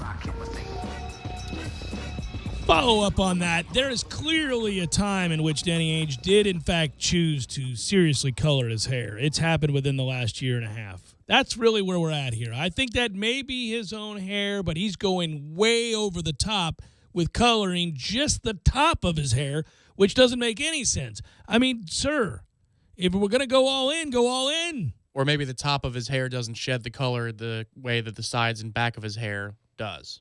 You know, maybe it doesn't process but the it's color so all the way perfectly even. I think he chose to apply said color to one half of his head. What if the upper half? What if he wanted his lie to be so subtle that we have this, dispute/investigation process going on about what's happening? Would that not be a successful lie? Versus the big lie of a McConaughey. Where it's just crazy. If you're over debating, the top. like, yes. Yeah. Oh, sure. It means that he's had some nuance to his efforts here, that he hasn't wanted to go all in with just a crazy, hippies set of hair down to his ass or something out of the blue, where you're going, what in the world are we doing here? Which would be really funny. If he showed up to a press conference like a 1960s hippie and just acted like nothing was wrong. Yeah, the back of his head like John Clayton's. Next question. Yeah. And because who's going to ask him? I mean, sir, are you playing a prank today? What? Excuse me? On who? What? What are we talking about? Danny, it's Vic the Brick Jacobs. What's going on with the Lion's mane, my man? That's the only way you can approach it, right? All right, here we go. Let's get to probables. It's time to talk some baseball. It's time for, how you say, with the pitching, probables? Nationals, Buccos. The only game in the series the Pirates have a chance to win is tonight. Jacob Turner will throw for the Nats. Garrett Cole will pitch for the Pirates. By the way, Garrett Cole has pitched 7 innings in 3 of his last 4 starts. The Bucs only won 1 time. He's made 7 straight quality starts with an ERA under 3, and it doesn't matter. Picked a fine year to be a real ace there, Garrett. Damn it, man. Orioles, Tigers. Ubaldo Jimenez will go for the Orioles. Michael Fulmer goes for the Tigers. Those two played a crazy game last night. If you had fantasy stakes in the Orioles-Tigers game, then you had a 13-11 baseball game, so I hope you didn't have pitchers. Blue Jays, Braves. Joe Biagini, or Biagini, BG as I call him. What's up, BG? Mike Fultinovich. I'm the BG. Aren't they all dead? Or is the one still alive? One of the Bee Gees is still alive. One of the Gibbs brothers is still alive. Is he? I think so. Okay. Probably still out there getting it. He's got like a machine for the other 2 brothers, and then he's just harmonizing. Reds, Cubs, Scott. It's a karaoke machine. What if he had 2 puppets that were his brothers, dressed just like him? He's harmonized with them. Well, and he's like synced up. He's got a couple of sticks so they can move their arms. They're attached with strings. He's on a tour of old folks' home around South Florida.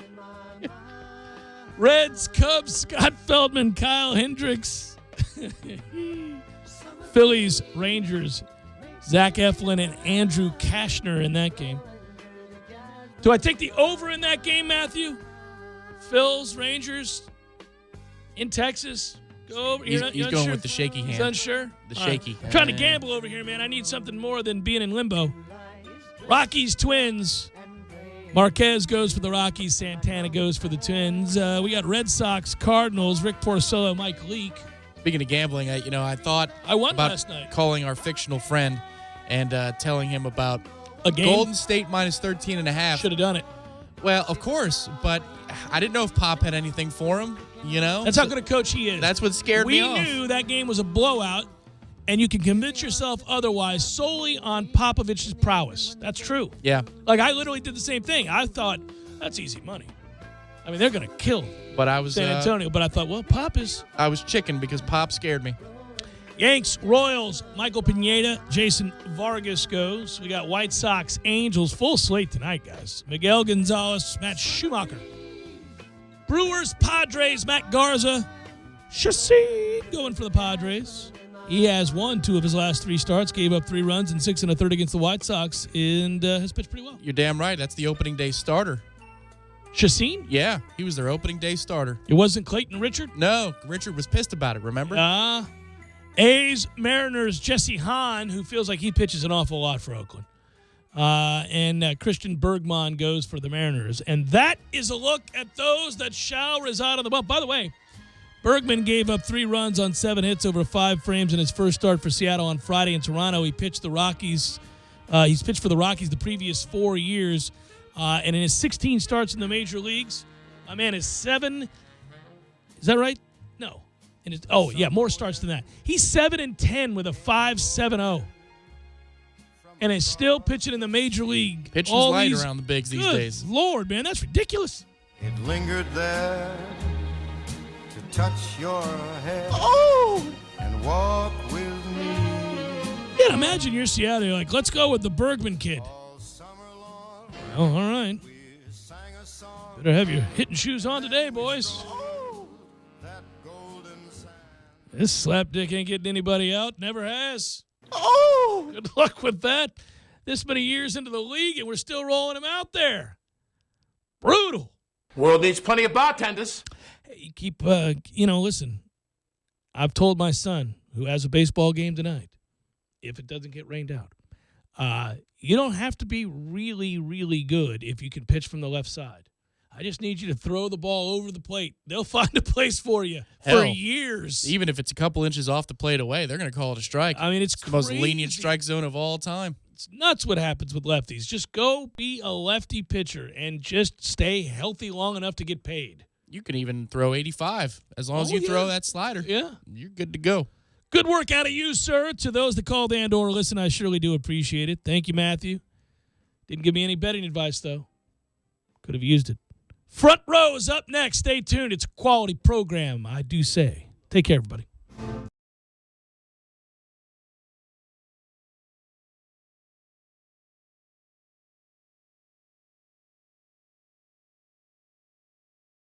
When you're in need of auto repairs, look no further than Nice Tire and Auto Service. Nice has been in business for 16 years with long-term, knowledgeable sales associates. They have the latest wheel balancing machine in the industry. And for passenger vehicles, they service AC, brakes, suspension, tune-ups, and much more. Never sit through a long wait. Nice Tire and Auto has 10 service bays to get you back on the road quickly. If you have tire problems, check out their large inventory with various Goodyear and Michelin tires. Nice Tire and Auto Service, 4792 Bluntstown Highway, 574-4100.